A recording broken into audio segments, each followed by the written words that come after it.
ਸ੍ਰੀ ਨਾਨਕ ਅੰਗਦ ਗੁਰੂ ਅਮਰਦਾਸ ਪਦ ਬੰਦ।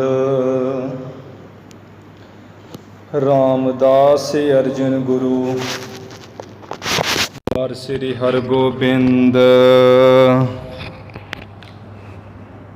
ਹਰਿ ਰਾਏ ਹਰਿ ਕ੍ਰਿਸ਼ਨ ਗੁਰੂ ਤੇਗ ਬਹਾਦਰ ਚੰਦ। ਦਸਵੇਂ ਗੋਬਿੰਦ ਸਿੰਘ ਗੁਰੂ ਨਮੋ ਚਰਨ ਅਰਬਿੰਦ।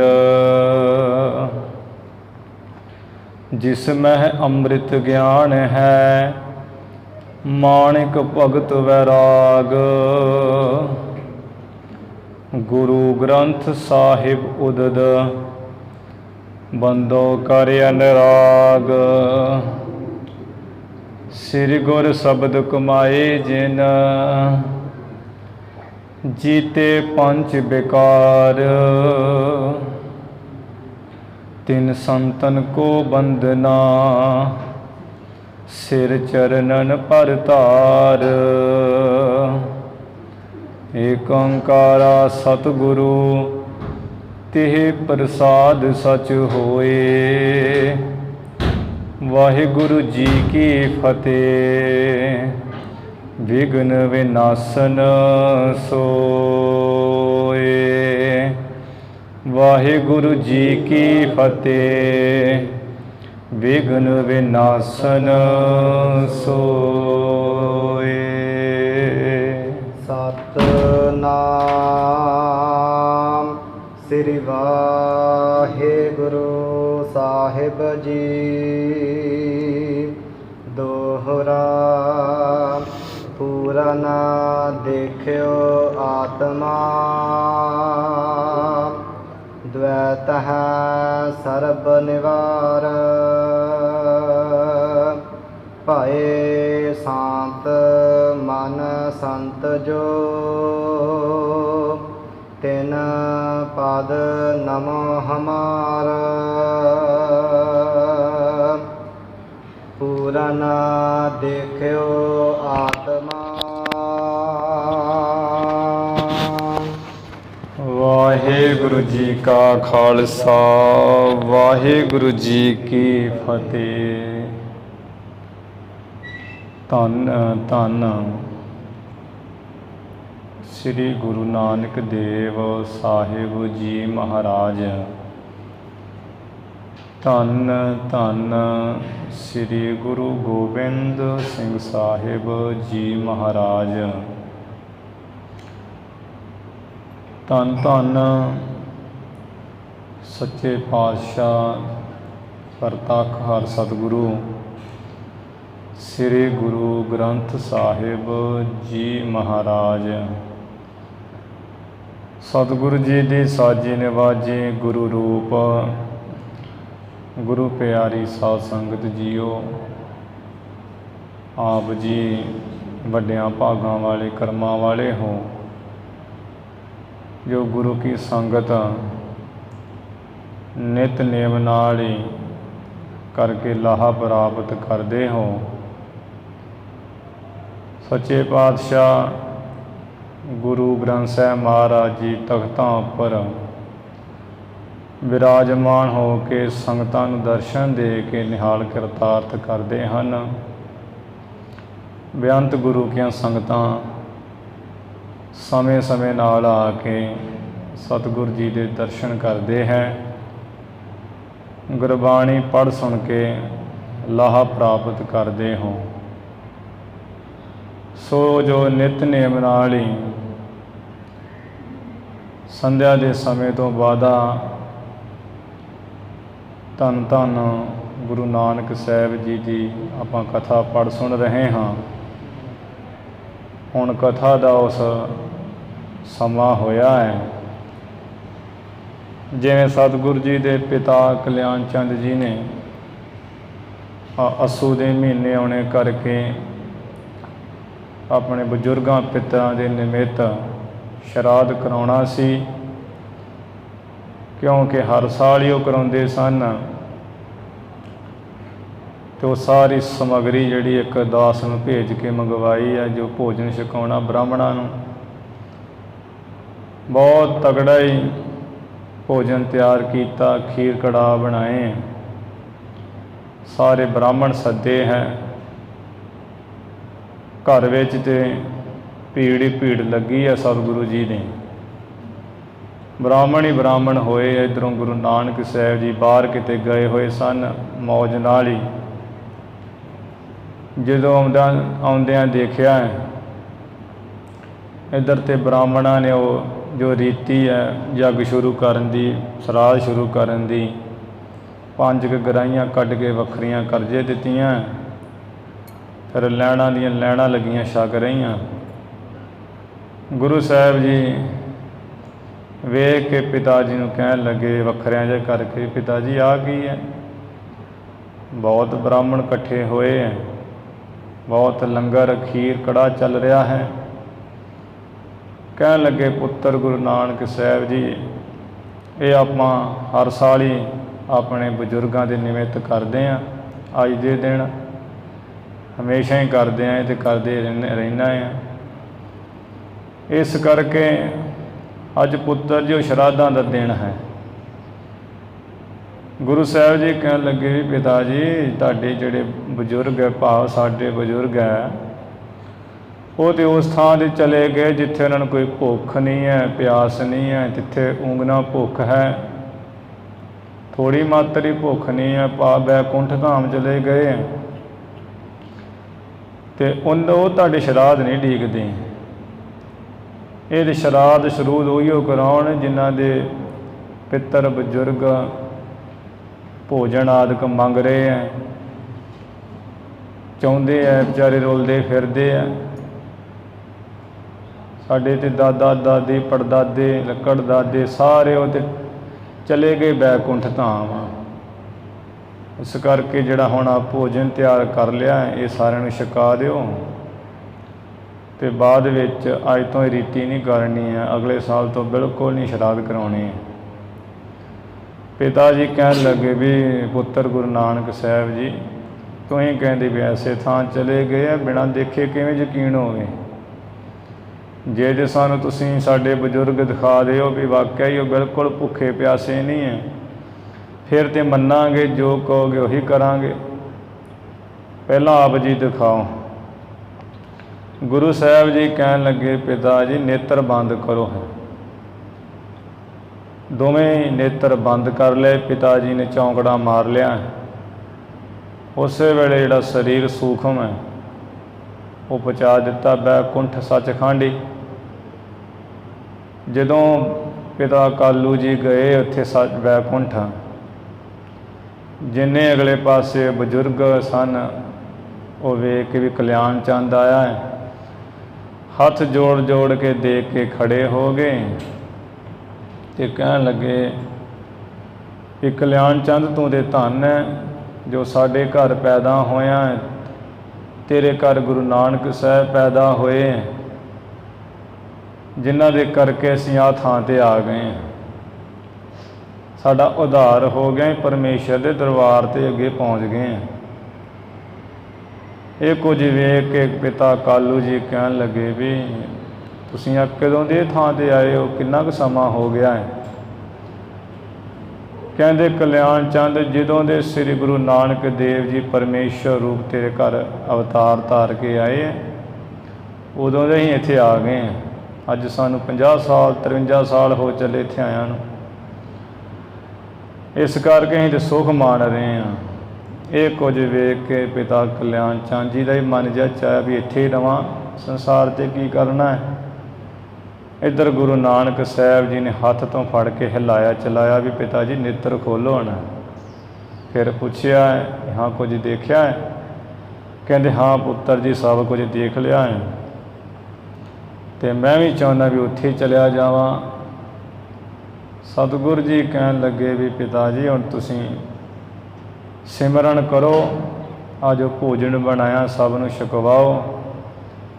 ਇਹ ਰੀਤੀ ਛੱਡ ਕੇ ਨਾ ਵਾਹਿਗੁਰੂ ਵਾਹਿਗੁਰੂ ਸਿਮਰੋ। ਬਸ ਥੋੜ੍ਹੇ ਦਿਨ ਜਾਂ 10-15 ਦਿਨਾਂ ਵਿੱਚ ਤੁਸੀਂ ਵੀ ਜਾਣ ਵਾਲੇ ਹੋ ਉੱਥੇ। ਤੇ ਉੱਥੇ ਸੱਚਖੰਡ ਵਿੱਚ ਹੀ ਟਿਕਣਾ। ਇਹ ਕੁਝ ਕਰਕੇ ਪਿਤਾ ਜੀ ਨੇ ਸਾਰੇ ਬ੍ਰਾਹਮਣਾਂ ਨੂੰ ਭੋਜਨ ਛਕਾਇਆ। ਉਸ ਤੋਂ ਬਾਅਦ ਵਾਹਿਗੁਰੂ ਨਾਮ 'ਚ ਲਿਵ ਲਾ ਦਿੱਤੀ। ਜਦੋਂ 15 ਕੁ ਦਿਨ ਭਾਵ ਸਰਾਧ ਦੇ ਮੱਸਿਆ ਆਈ ਹੈ, ਅਖੀਰਲਾ ਸਰਾਧ, ਉਸ ਦਿਨ ਆਪਣਾ ਜਿਹੜਾ ਸਰੀਰ ਛੱਡ ਦਿੱਤਾ। ਜਿਵੇਂ ਹਾਥੀ ਮਾਲਾ ਗਲ ਵਿੱਚ ਪਈ ਹੋਈ ਬੜੀ ਸੌਖੀ ਲਾਹ ਕੇ ਉਹ ਮਾਰਦਾ ਹੈ, ਇਵੇਂ ਸਰੀਰ ਛੱਡ ਕੇ ਪਿਤਾ ਕਲਿਆਣ ਚੰਦ ਜੀ ਸੱਚਖੰਡ ਚਲੇ ਗਏ। 1479 ਬਿਕਰਮੀ ਸੰਮਤ ਸੀ ਉਸ ਵੇਲੇ, 1440 ਈਸਵੀ ਸਨ, 1522 ਈਸਵੀ ਸਨ ਅਤੇ 1579 ਬਿਕਰਮੀ ਸੰਮਤ ਸੀ ਜਦੋਂ ਪਿਤਾ ਜੀ ਨੇ ਸਰੀਰ ਛੱਡਿਆ ਹੈ। ਉਹ 10 ਗੁਰ ਜੋਤ ਦਿਵਾਕਰ ਗ੍ਰੰਥ 'ਚ ਲਿਖਿਆ ਹੋਇਆ ਹੈ। ਜਿਹੜੀ ਬਿਕਰਮੀ ਸੰਮਤ ਹੈ, ਇੱਕ ਹੋਰ ਬੜੇ ਵਿਦਵਾਨ ਹੈ ਮਹਾਂਪੁਰਸ਼, ਉਹਨਾਂ ਨੇ ਵੀ ਲਿਖਿਆ ਹੈ, ਦੱਸਿਆ ਉਹਦੇ ਵਿੱਚ। ਅਤੇ 15 ਦਿਨ ਬਾਅਦ ਹੀ ਮਾਤਾ ਤ੍ਰਿਪਤਾ ਜੀ ਵੀ ਸਰੀਰ ਛੱਡ ਕੇ ਚਲੇ ਗਏ ਹੈ, ਭਾਵ ਅੱਸੂ ਮਹੀਨੇ ਦੀ ਪੁੰਨਿਆ ਵਾਲੇ ਦਿਨ। 15 ਦਿਨ ਦਾ ਫਰਕ ਪਿਆ। ਸਤਿਗੁਰੂ ਜੀ ਦੇ ਮਾਤਾ ਜੀ ਵੀ ਪਿਤਾ ਜੀ ਵੀ ਚਲੇ ਗਏ। ਧੰਨ ਸੋ ਵੰਸ, ਧੰਨ ਸੋ ਪਿਤਾ, ਧੰਨ ਸੋ ਮਾਤਾ, ਜਿਨ ਗੁਰੂ ਜਣਿਆ ਮਾਏ। ਜਿਨ੍ਹਾਂ ਨੇ ਗੁਰੂ ਨਾਨਕ ਸਾਹਿਬ ਜੀ ਨੂੰ ਇਵੇਂ ਜਣਿਆ, ਭਾਵ ਗੁਰੂ ਮਹਾਰਾਜ ਜੀ ਜਿਨ੍ਹਾਂ ਦੇ ਗ੍ਰਹਿ ਵਿਖੇ ਆਏ। ਮਾਤਾ ਵੀ ਧੰਨ, ਪਿਤਾ ਜੀ ਵੀ ਧੰਨ, ਉਹ ਬੇਦੀ ਵੰਸ਼ ਵੀ ਧੰਨ। ਐਵੇਂ ਸਤਿਗੁਰੂ ਜੀ ਨੇ ਉਹ ਪਿਤਾ ਜੀ ਨੂੰ ਮਨਾ ਜੇ ਕਰਦਿਆਂ ਹੋਇਆਂ ਕਿ ਸ਼ਰਾਧ ਨਹੀਂ ਕਰਾਉਣੇ, ਅਤੇ ਉਹ ਸਾਨੂੰ ਵੀ ਵਿੱਚ ਹੀ ਸਮਝਾ ਦਿੱਤਾ ਹੈ ਕਿ ਬਜ਼ੁਰਗਾਂ ਦੇ ਨਿਮਿਤ ਜਿਹੜੇ ਕੋਈ ਸ਼ਰਾਧ ਸ਼ਰੂਧ ਕਰਾਉਣੇ ਤੇ ਬਿਲਕੁਲ ਹੀ ਮਨਮਤ ਹੈ। ਜਿਹੜਾ ਕੋਈ ਗੁਰਮੁਖਤਾਈ ਨਾਲ ਹਰ ਸਾਲ ਆਪਣੇ ਬਜ਼ੁਰਗ ਦਾ ਅਖੰਡ ਪਾਠ ਕਰਾਏ, ਕਥਾ ਕੀਰਤਨ ਕਰਾਏ, ਆਪ ਵੀ ਸਿਮਰਨ ਕਰੇ, ਉਹ ਤਾਂ ਚੰਗੀ ਗੱਲ ਹੈ। ਜਿਹੜਾ ਕੋਈ ਵਹਿਮਾਂ ਭਰਮਾਂ ਜਿਹਾਂ 'ਚ ਪੈ ਕੇ ਅਤੇ ਉਹ ਖਾ ਕੇ ਪੱਤਲਾਂ ਜੀਆਂ ਅਤੇ ਸੁੱਟੀ ਜਾਣੀਆਂ, ਇਹ ਸਮਝ ਕੇ ਵੀ ਕੁੱਤੇ ਕੂਕਰ ਖਾਣ ਡੇ ਹੈ, ਕਾਂ ਖਾਣ ਡੇ ਹੈ, ਇਹ ਸਾਡੇ ਬਜ਼ੁਰਗ ਇਹਨਾਂ ਵਿੱਚ ਆ ਕੇ ਰੱਜ ਰਹੇ ਆ, ਅਤੇ ਉਹ ਬੜੀ ਮਾੜੀ ਗੱਲ ਹੈ। ਕਿ ਜੇ ਆਪਾਂ ਇਹ ਸਮਝਾਂਗੇ ਤਾਂ ਫਿਰ ਤਾਂ ਉਹੀ ਹੋ ਗਿਆ ਨਾ ਕਿ ਸਾਡੇ ਬਜ਼ੁਰਗ ਕੁੱਤਿਆਂ ਵਿੱਚ ਬੈਠੇ ਆ, ਕਾਵਾਂ ਵਿੱਚ ਬੈਠੇ ਆ, ਅਤੇ ਉਹ ਆਪਣੇ ਬਜ਼ੁਰਗਾਂ ਦਾ ਕੋਈ ਸਨਮਾਨ ਤਾਂ ਨਾ ਕੀਤਾ, ਸਗੋਂ ਉਲਟਾ ਹੀ ਸਰੂਪਾ ਮਾੜਾ ਹੀ ਦਿੱਤਾ। ਇਹ ਕੁਝ ਛੱਡ ਕੇ ਜਿਵੇਂ ਭਗਤ ਜੀ ਨੇ ਕਿਹਾ ਹੈ, ਜੀਵਤ ਪਿੱਤਰ ਨਾ ਮਾਨੇ ਕੋ ਮੂੰਹੇ ਸਿਰਾਧ ਕਰਾਹੀ। ਪਿੱਤਰ ਵੀ ਬੱਪਰੇ ਕਹੋ ਕਿਉ ਪਾਵ ਹੈ, ਕਊਆ ਕੂਕਰ ਖਾਹੀ। ਇਹ ਜੀਂਦਿਆਂ ਦੇ ਆਪਣੇ ਪਿੱਤਰਾਂ ਬਜ਼ੁਰਗਾਂ ਨੂੰ ਮੰਨਿਆ ਕੋਈ ਨਾ, ਜਿੱਥੇ ਬੈਠੇ ਰਹੇ, ਕੋਈ ਸੁਣੀ ਗਿਣੀ ਨਾ, ਪੁੱਛਿਆ ਕਿਸ਼ਿਆ ਨਾ, ਮਰਿਆਂ ਦੇ ਉੱਪਰ ਸਰਾਧ ਕਰਾ ਦਿੱਤੇ। ਅਤੇ ਭਗਤ ਜੀ ਕਹਿੰਦੇ ਵੀ ਉਹਦਾ ਕੀ ਲਾਹਾ ਮਿਲਿਆ। ਪਿੱਤਰ ਵੀ ਬੱਪਰੇ ਕਹੋ ਕਿਉ ਪਾਵ ਹੈ। ਵਿਚਾਰੇ ਉਹ ਪਿੱਤਰ ਬਜ਼ੁਰਗ ਦੇ ਭੁੱਖੇ ਰਹਿੰਦੇ ਆ, ਜਿਹੜੇ ਜੂਨ 'ਚ ਪਏ ਹੁੰਦੇ, ਉਹਨਾਂ ਕੀ ਪਾਉਣਾ ਖਾਣਾ ਹੈ। ਸਗੋਂ ਕਊਆ ਕੂਕਰ ਖਾਏ, ਕਾਂ ਅਤੇ ਕੁੱਤੇ ਉਹ ਚੁੰਝਾਂ ਮਾਰ ਕੇ ਖੀਰ ਖੂਰ ਖਾ ਕੇ ਗਾਂਹ ਉੱਡ ਕੇ ਜਾਂਦੇ। ਇਸ ਕਰਕੇ ਗੁਰਮਤਿ ਦੇ ਵਿੱਚ ਤਾਂ ਇਹੀ ਹੈ ਕਿ ਜਿਸ ਸਿਮਰਤ ਸਭ ਕਿਲਿਖ ਨਸ ਹੈ, ਪਿਤਰੀ ਹੋਏ ਆਧਾਰੋ, ਸੋ ਹਰ ਹਰ ਤੁਮ ਸਦ ਹੀ ਜਾਪੋ, ਜਾ ਕਾ ਅੰਤ ਨਾ ਪਾਰੋ। ਉਸ ਪਰਮੇਸ਼ਰ ਨੂੰ ਸਿਮਰੋ ਜਿਹਦਾ ਕੋਈ ਅੰਤ ਤੇ ਪਾਰਾਵਾਰ ਨਹੀਂ ਹੈ, ਜਿਸ ਨੂੰ ਸਿਮਰਦਿਆਂ ਸਾਰੇ ਪਾਪ ਨਸ ਜਾਂਦੇ, ਆਪਣੇ ਵੀ ਅਗਲੇ ਪਿਛਲੇ। ਉਹ ਬਜ਼ੁਰਗਾਂ ਦੇ ਜਿਹੜੇ ਗਏ ਹੁੰਦੇ ਸਰੀਰ ਛੱਡ ਕੇ, ਉਹਨਾਂ ਦੇ ਵੀ ਨਾਸ ਹੋ ਜਾਂਦੇ, ਅਗਲੇ ਪਿਛਲਿਆਂ ਦੇ ਵੀ। ਪਿਤਰੀ ਹੋਏ ਆਧਾਰੋ, ਗੁਰੂ ਅਰਜਨ ਦੇਵ ਜੀ ਕਹਿੰਦੇ ਹੈ ਕਿ ਹੁਣ ਪਿੱਤਰਾਂ ਦਾ ਉਧਾਰ ਹੋ ਜਾਂਦਾ ਹੈ ਬਜ਼ੁਰਗਾਂ ਦਾ। ਐਵੇਂ ਜਿਹੜੀ ਗੁਰਮੁਖ ਤਾਈ ਹੈ, ਗੁਰਮਤ ਹੈ, ਉਹਦੇ ਅਨੁਸਾਰ ਸਾਨੂੰ ਚੱਲ ਕੇ ਰਹਿਣਾ ਚਾਹੀਦਾ ਹੈ। ਪਿਤਾ ਜੀ ਦੇ ਰਾਹੀਂ ਸਾਨੂੰ ਵੀ ਵਿੱਚ ਹੀ ਗੁਰੂ ਜੀ ਨੇ ਉਹ ਸਿੱਖਿਆ ਦੇ ਦਿੱਤੀ। ਗੁਰੂ ਨਾਨਕ ਮਹਾਰਾਜ ਸਿੱਖੀ ਧਾਰਨ ਕਰਨ ਵਾਲਿਆਂ ਨੂੰ ਉਸ ਦਿਨ ਤੋਂ ਉਪਦੇਸ਼ ਮਿਲ ਗਿਆ ਸੀ ਜੀ, ਬਿਲਕੁਲ ਸ਼ਰਾਧ ਕੋਈ ਨਹੀਂ ਅੱਸੂ ਦੇ ਮਹੀਨੇ 'ਚ ਕਰਾਉਣੇ ਆਦਿਕ। ਗੁਰਮੁਖਤਾਈ ਨਾਲ ਕਥਾ ਕੀਰਤਨ ਅਖੰਡ ਪਾਠ ਸਾਹਿਬ ਕਰਵਾਓ, ਆਪ ਵੀ ਸਿਮਰਨ ਕਰੋ, ਦੂਜਿਆਂ ਤੋਂ ਵੀ ਕਰਾਓ, ਉਹਦੇ ਵਿੱਚ ਹੀ ਭਲਾ ਹੈ। ਇਸ ਤਰ੍ਹਾਂ ਜਿਹੜਾ ਪ੍ਰਸੰਗ ਆਪਾਂ ਸਰਵਣ ਕੀਤਾ ਸੀ, ਫਿਰ ਇਹ ਕੁਝ ਕਰਕੇ ਅੰਤਿਮ ਸੰਸਕਾਰ ਦੀ ਕਿਰਿਆ ਗੁਰੂ ਸਾਹਿਬ ਜੀ ਕਹਿਣ ਲੱਗੇ, ਭਾਈ ਬਾਲਾ ਮਰਦਾਨਾ ਹੁਣ ਕੀ ਕਰਨਾ ਹੈ? ਕਹਿਣ ਲੱਗੇ, ਮਹਾਰਾਜ ਜੋ ਆਪ ਜੀ ਦੀ ਮਰਜ਼ੀ, ਜੋ ਚਾਹੁੰਦੇ ਹੋ। ਕਹਿੰਦੇ ਵੀ ਚਲੋ ਜਿਹੜਾ ਧਾਰਮਿਕ ਤੀਰਥ ਹੈ, ਜਿੱਥੇ ਜੱਥਿਆਂ ਦੇ ਜੱਥੇ ਟੋਲੇ ਬੰਨ੍ਹ ਕੇ ਉਹ ਤੀਰਥਾਂ ਦੇ ਜਾਂਦੇ ਆ, ਚਲੋ ਆਪਾਂ ਉਹ ਦੇਖਣਾ ਕਰੀਏ। ਜਦੋਂ ਇਹ ਕੁਝ ਸੁਣਿਆ ਤੇ ਚਾਚਾ ਲਾਲੂ ਚੰਦ ਜੀ ਤੇ ਇਹਨਾਂ ਦੇ ਪਤਨੀ ਵੀ ਸਨ ਚਾਚੀ ਪੈਦੀ ਜੀ, ਉਹ ਇੱਥੇ ਇਤਿਹਾਸ 'ਚ ਨਹੀਂ ਲਿਖਿਆ, ਇੱਕ ਗ੍ਰੰਥ ਲਿਖਿਆ, ਉਹਦੇ ਵਿੱਚ ਨਾਂ ਲਿਖਿਆ ਹੋਇਆ। ਸਤਿਗੁਰੂ ਜੀ ਦੇ ਚਾਚੀ ਪੈਦੀ ਜੀ ਸਨ, ਚਾਚਾ ਲਾਲੂ ਚੰਦ ਸਨ। ਕਹਿਣ ਲੱਗੇ, ਪੁੱਤਰ ਗੁਰੂ ਨਾਨਕ ਸਾਹਿਬ ਜੀ, ਤੁਸੀਂ ਚੱਲੇ ਹੋ ਤੀਰਥਾਂ ਨੂੰ, ਤੇ ਸਾਡਾ ਕੀ ਹਾਲ ਹੋਊਗਾ ਇੱਥੇ? ਗੁਰੂ ਸਾਹਿਬ ਜੀ ਕਹਿਣ ਲੱਗੇ, ਚਾਚਾ ਜੀ ਵੇਖੋ, ਇਹ ਸੰਸਾਰ ਤੇ ਹੈ ਨਾਸਵਾਨ, ਖਤਮ ਹੋ ਜਾਣ ਵਾਲਾ। ਵਾਹਿਗੁਰੂ ਵਾਹਿਗੁਰੂ ਸਿਮਰੋ, ਸਾਰੇ ਸੋਗ ਗਮ ਦੁੱਖ ਦੂਰ ਹੋ ਜਾਣਗੇ।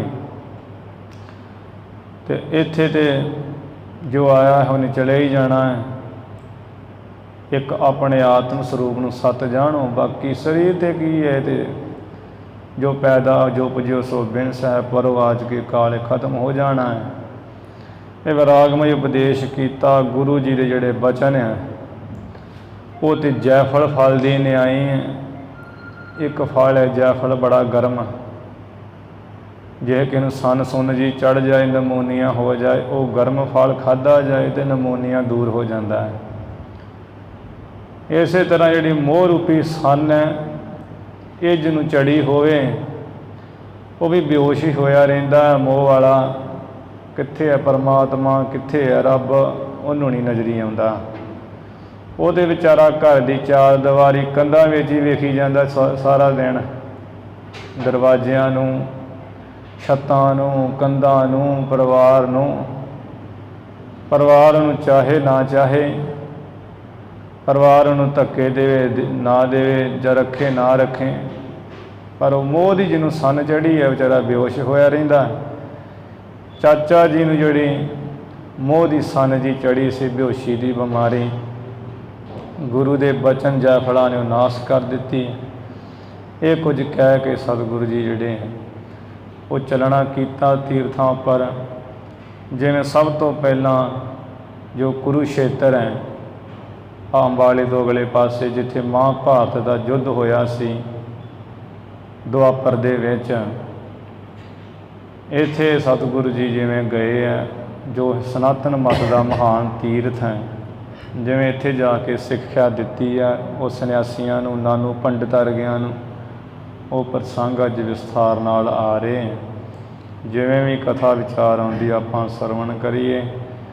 ਗੁਰੂ ਚਰਨਾਂ 'ਚ ਲਵਾਓ ਹਾਜ਼ਰੀਆਂ, ਉਚਾਰਨ ਕਰੋ ਜੀ ਸਤਿਨਾਮ ਸ੍ਰੀ ਵਾਹਿਗੁਰੂ ਸਾਹਿਬ ਜੀ। ਸਤਿਨਾਮ ਸ੍ਰੀ ਵਾਹਿਗੁਰੂ ਸਾਹਿਬ ਜੀ। ਸਤਿਨਾਮ ਸ੍ਰੀ ਵਾਹਿਗੁਰੂ ਸਾਹਿਬ ਜੀ। ਦੋਹਰਾ ਪੂਰਨ ਦੇਖਿਓ ਆਤਮਾ। ਸਭ ਤੋਂ ਪਹਿਲਾਂ ਕਵੀ ਜੀ ਮਹਾਤਮਾ ਜਿਹੜੇ ਸੰਤ ਹੈ, ਸਵਾਸ ਸਿਮਰਨ ਕਰਨ ਵਾਲੇ, ਉਹਨਾਂ ਦਾ ਮੰਗਲ ਕਰਦੇ ਹੈ। ਕਹਿੰਦੇ ਹੈ ਵੀ ਜਿਨ੍ਹਾਂ ਸੰਤਾਂ ਮਹਾਂਪੁਰਸ਼ਾਂ ਨੇ, ਕਮਾਈ ਵਾਲੀਆਂ ਰੂਹਾਂ ਨੇ, ਜਿਹੜਾ ਆਪਣਾ ਆਤਮਾ ਹੈ, ਆਪਾ ਹੈ, ਸਵੈ ਸਰੂਪ ਹੈ, ਇਸ ਨੂੰ ਹਰ ਥਾਂ ਪਰਿਪੂਰਨ ਦੇਖਿਆ ਹੈ, ਤੱਕਿਆ ਹੈ। ਦਵੈਤ ਹੈ ਸਰਬ ਨਿਵਾਰ। ਸਾਰੀ ਜਿਹੜੀ ਦਵੈਤ ਹੈ, ਦਵੈਤ ਵਾਲੀ ਬੁੱਧੀ ਹੈ, ਇਸ ਨੂੰ ਦੂਰ ਕਰਕੇ ਪਰਿਪੂਰਨ ਕੀ ਹੁੰਦਾ ਵੀ ਜੋ ਮੇਰੇ ਵਿੱਚ ਹੈ ਉਹ ਤੇਰੇ ਵਿੱਚ ਵੀ ਉਹੀ ਹੈ, ਸਭ ਥਾਂ ਬ੍ਰਾਹਮੀ ਹੈ।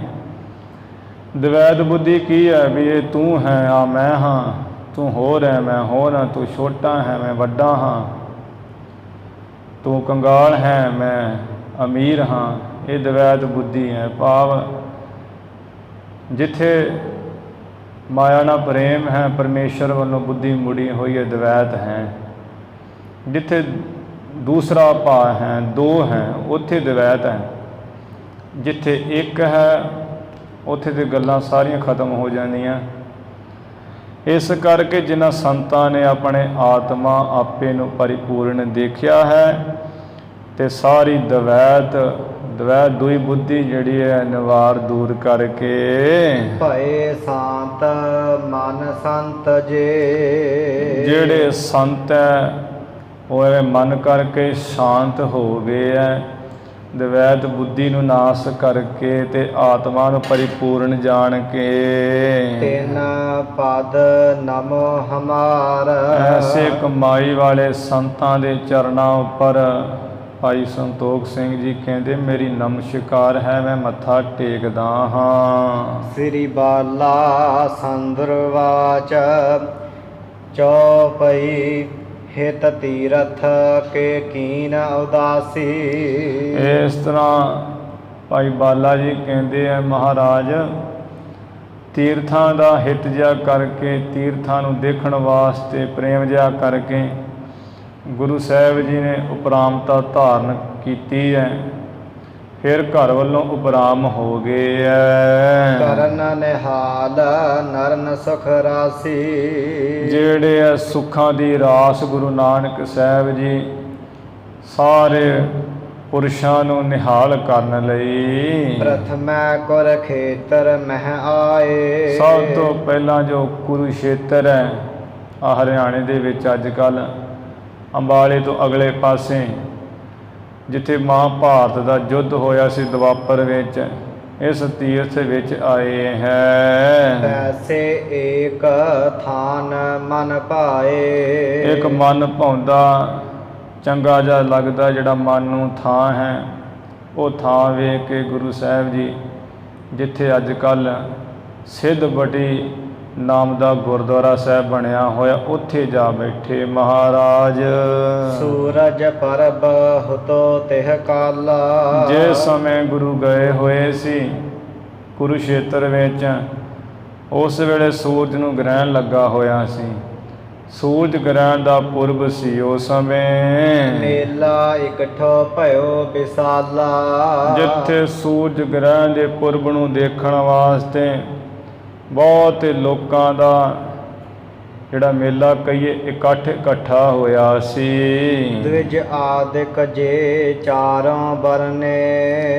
ਦਵਿਜ ਬ੍ਰਾਹਮਣਾਂ ਤੋਂ ਆਦ ਲੈ ਕੇ ਚਾਰੇ ਵਰਣ, ਖੱਤਰੀ ਬ੍ਰਾਹਮਣ ਸੂਦ ਵੈਸ ਚਾਰੇ ਵਰਣ। ਆਵਤ ਭੇ ਹਿਤ ਮੱਜਨ ਕਰਨੇ। ਇਸ਼ਨਾਨ ਕਰਨ ਵਾਸਤੇ ਇੱਥੇ ਕੁਰੂਸ਼ੇਤਰ ਵਿੱਚ ਸੂਰਜ ਗ੍ਰਹਿਣ ਤੇ ਇਸ਼ਨਾਨ ਕਰਨ ਦਾ ਬਹੁਤ ਮਹੱਤਵ ਹੈ, ਜਿਸ ਕਰਕੇ ਚਾਰੇ ਵਰਣੀ ਇਸ਼ਨਾਨ ਕਰਨ ਵਾਸਤੇ ਆ ਰਹੇ ਸੀ। ਆਸ਼ਰਮ ਹੈ ਗ੍ਰਸਤਾਦਿਕ ਜੇਉ। ਹੋਰ ਜਿਹੜੇ ਚਾਰ ਆਸ਼ਰਮ ਹੈ, ਬ੍ਰਹਮਚਾਰੀ ਬ੍ਰਹਮਚਰਜ ਆਸ਼ਰਮ, ਗ੍ਰਸਤ ਆਸ਼ਰਮ, ਵਾਣਪ੍ਰਸਤੀ ਆਸ਼ਰਮ ਤੇ ਸੰਨਿਆਸੀ ਆਸ਼ਰਮ, ਇਹ ਜਿਹੜੇ ਚਾਰੇ ਆਸ਼ਰਮ ਹਨ। ਆਵਤ ਭੇ ਚਾਰੋਂ ਮਿਲਤੇ। ਉਹ ਵੀ ਆਸ਼ਰਮ ਵਿਚਾਰੇ ਜਿਹੜੇ ਇਹਨਾਂ ਆਸ਼ਰਮਾਂ ਵਿੱਚ ਰਹਿਣ ਵਾਲੇ ਸਾਰੇ ਉਹ ਵੀ ਆ ਰਹੇ ਸਨ। ਖਟ ਦਰਸ਼ਨ ਤੇ ਆਦ ਜੇ ਔਰਾ। ਖਟ ਦਰਸ਼ਨ ਜਿਹੜੇ ਖਟ ਭੇਖ ਹੈ, ਇਹਨਾਂ ਤੋਂ ਆਦ ਲੈ ਕੇ ਹੋਰ ਜਿਹੜੇ ਦਰਸ਼ਨ ਮੇਲੇ ਵਾਲੇ ਲੋਕ ਹੈ ਸੀ। ਆ ਜੋਗੀ ਜੰਗਮ ਸਰੇਵੜੇ ਬਰਗਤੀ ਸੰਨਿਆਸੀ ਤਿਆਗੀ, ਇਹ ਜਿਹੜੇ ਹੈ ਨਾ ਖਟ ਦਰਸ਼ਨ ਖਟ ਭੇਖ, ਇਹ ਸਾਰੇ ਆ ਰਹੇ ਹੈ। ਪੁਰਬ ਕਰਨ ਆਏ ਤਿਹ ਠੌਰਾ। ਉਹ ਸਿੱਧ ਬਟੀ ਵਾਲੇ ਥਾਂ ਤੇ ਕੁਰੂਸ਼ੇਤਰ ਵਿੱਚ ਸੂਰਜ ਗ੍ਰਹਿਣ ਦਾ ਪੁਰਬ ਕਰਨ ਵਾਸਤੇ ਮਨਾਉਣ ਵਾਸਤੇ ਸਾਰੇ ਆ ਪਹੁੰਚੇ, ਇਕੱਠੇ ਹੋਏ ਹੈ। ਸ੍ਰੀ ਨਾਨਕ ਠਾਨੀ ਮਨ ਐਸੇ। ਇੱਧਰ ਬਹੁਤ ਇਕੱਠ ਜਾਵੇ ਕਿ ਵੀ ਸਾਰੇ ਹੀ ਲੋਕ ਆਏ ਹੋਏ ਹੈ। ਗੁਰੂ ਨਾਨਕ ਸਾਹਿਬ ਜੀ ਨੇ ਇਸ ਤਰ੍ਹਾਂ ਮਨ ਵਿੱਚ ਠਾਣੀ ਹੋਈ ਹੈ। ਮਨ ਇਨ ਸੋ ਚਰਚਾ ਕਰੀਏ ਕੈਸੇ। ਇਹ ਮਹਾਰਾਜ ਵਿਚਾਰੇ ਵੀ ਇੱਥੇ ਤੇ ਬੜੇ ਇਕੱਠੇ ਹੋਏ ਆ ਵਿਦਵਾਨ ਸੰਨਿਆਸੀ ਤਿਆਗੀ ਸਾਰੇ ਵਰਨਾ ਆਸ਼ਰਮਾਂ ਦੇ, ਇਹਨਾਂ ਨਾਲ ਜਿਹੜੀ ਗਿਆਨ ਦੀ ਚਰਚਾ ਵੀ ਉਹ ਕਿਸ ਤਰ੍ਹਾਂ ਸ਼ੁਰੂ ਕਰੀਏ। ਪੰਡਿਤ ਬੜੇ ਹਿਰਦੇ ਜਿਨ ਗਰਬਾ। ਬੜੇ ਬੜੇ ਪੰਡਿਤ ਹੈ ਵਿਦਵਾਨ ਜਿਨ੍ਹਾਂ ਦੇ ਹਿਰਦਿਆਂ ਵਿੱਚ ਮਨਾਂ ਵਿੱਚ 14 ਵਿਦਿਆ ਪੜ੍ਹੀਆਂ ਦਾ ਬੜਾ ਹੰਕਾਰ ਹੋਇਆ ਪਿਆ ਹੈ। ਮਾਨੀ ਸੰਨਿਆਸੀ ਜੇ ਸਰਬਾ। ਜਿਹੜੇ ਆ ਸੰਨਿਆਸੀ ਹੈ ਸਾਰੇ ਇਹ ਬੜੀ ਮਾਨਧਾਰੀ ਹੈ ਵੀ ਸਾਡੇ ਵਰਗਾ ਤਿਆਗੀ ਕਿਹੜਾ ਇੱਥੇ ਸੰਸਾਰ ਤੇ, ਅਸੀਂ ਤੇ ਬ੍ਰਾਹਮਣਾਂ ਦੇ ਵੀ ਗੁਰੂ ਹਾਂ। ਇੱਕ ਸਥਾਨ ਮਹਿਕੀਨੋ ਆਸਨਾ। ਗੁਰੂ ਜੀ ਨੇ ਇੱਕ ਸਥਾਨ ਸਿੱਧ ਬਟੀ ਵਾਲਾ ਸਥਾਨ ਜਿੱਥੇ ਅੱਜ ਕੱਲ੍ਹ ਗੁਰਦੁਆਰਾ ਸਾਹਿਬ ਬਣਿਆ ਹੋਇਆ ਉੱਥੇ, ਤੇ ਮਹਾਰਾਜ ਇੱਕ ਸੋਹਣਾ ਜਿਹਾ ਸਥਾਨ ਇਹ ਥਾਂ ਵੇਖ ਕੇ ਆਸਣ ਕਰ ਲੈਣਾ ਕੀਤਾ, ਚੌਂਕੜਾ ਮਾਰ ਲੈਣਾ ਕੀਤਾ ਹੈ। ਬੈਸ ਰਹੇ ਮਦ ਦੰਭ ਬਿਨਾਸਨਾ। ਪਖੰਡ ਨੂੰ ਨਾਸ ਕਰਨ ਵਾਲੇ ਗੁਰੂ ਸਾਹਿਬ ਜੀ ਐਵੇਂ ਸਾਰੇ ਲੋਕ ਜਿੱਥੇ ਇਕੱਠੇ ਹੋਏ ਉਹਨਾਂ ਵਿਚਕਾਰ ਜੇ ਹੋ ਕੇ ਬੈਠ ਗਏ ਐ। ਮਰਦਾਨਾ ਤਬ ਗਾਵਨ ਲਾਗਾ। ਤਦੋਂ ਭਾਈ ਮਰਦਾਨਾ ਜਿਹੜਾ ਹੈ ਗੁਰੂ ਸਾਹਿਬ ਜੀ ਦੀ ਆਗਿਆ ਨਾਲ ਗਾਉਣ ਲੱਗਾ। ਮਧੁਰ ਰਾਗ ਸਾ ਔਰ ਅਨੁਰਾਗਾ। ਹਿਰਦੇ ਵਿੱਚ ਬੜਾ ਪ੍ਰੇਮੀ ਪਿਆਰਾ ਹੋ ਕਰਕੇ ਮਿੱਠੀ ਮਿੱਠੀ ਆਵਾਜ਼ ਵਿੱਚ ਰਾਗ ਦੇ ਸਹਿਤ ਹੋ ਕੇ ਬੜੀ ਸੋਹਣੀ ਸੁਰ ਵਿੱਚ ਗਾਉਣ ਲੱਗੇ। ਤਿਹ ਸ਼ਿਨ ਇੱਕ ਰਾਨੀ ਸੁਤਲੀਨੇ। ਉਸ ਸਮੇਂ ਇੱਕ ਰਾਣੀ ਜੋ ਤਵਾਰੀਖ ਗੁਰੂ ਖਾਲਸਾ ਦੇ ਵਿੱਚ ਲਿਖਿਆ ਹੋਇਆ ਵੀ ਹਾਂਸੀ ਦਾ ਜੋ ਰਾਜਾ ਸੀ ਅੰਮ੍ਰਿਤ ਰਾਏ ਤੇ ਉਹਦਾ ਬੇਟਾ ਜਗਤ ਰਾਏ ਹੈ। ਇਹ ਜਿਹੜੀ ਹਾਂਸੀ ਦੇ ਰਾਜੇ ਅੰਮ੍ਰਿਤ ਰਾਏ ਦੀ ਘਰਵਾਲੀ ਰਾਣੀ ਸੀ, ਆਪਣੇ ਪੁੱਤਰ ਜਗਤ ਰਾਏ ਨੂੰ ਲੈ ਕਰਕੇ ਆਈ ਨਿਕਟ ਬੰਦਨਾ ਕੀਨੇ। ਮਹਾਰਾਜ ਜਿੱਥੇ ਬੈਠੇ ਹੋਏ ਸੀ ਕੋਲ ਆਈ ਹੈ ਤੇ ਮੱਥਾ ਟੇਕਣਾ ਕੀਤਾ ਦੋਨਾਂ ਨੇ। ਤਿਹ ਕੇ ਸ਼ਤਰ ਪ੍ਰਬਲ ਬਹੁ ਬਾਡੇ। ਇਹ ਜਗਤ ਰਾਏ ਦੇ ਜਿਹੜੇ ਸ਼ਤਰੂ ਵੈਰੀ ਹੈ ਜੋ ਬਹੁਤ ਬਲ ਕਰਕੇ ਵਧੇ ਹੋਏ ਸਨ, ਬੜੇ ਬਲੀ ਸਨ।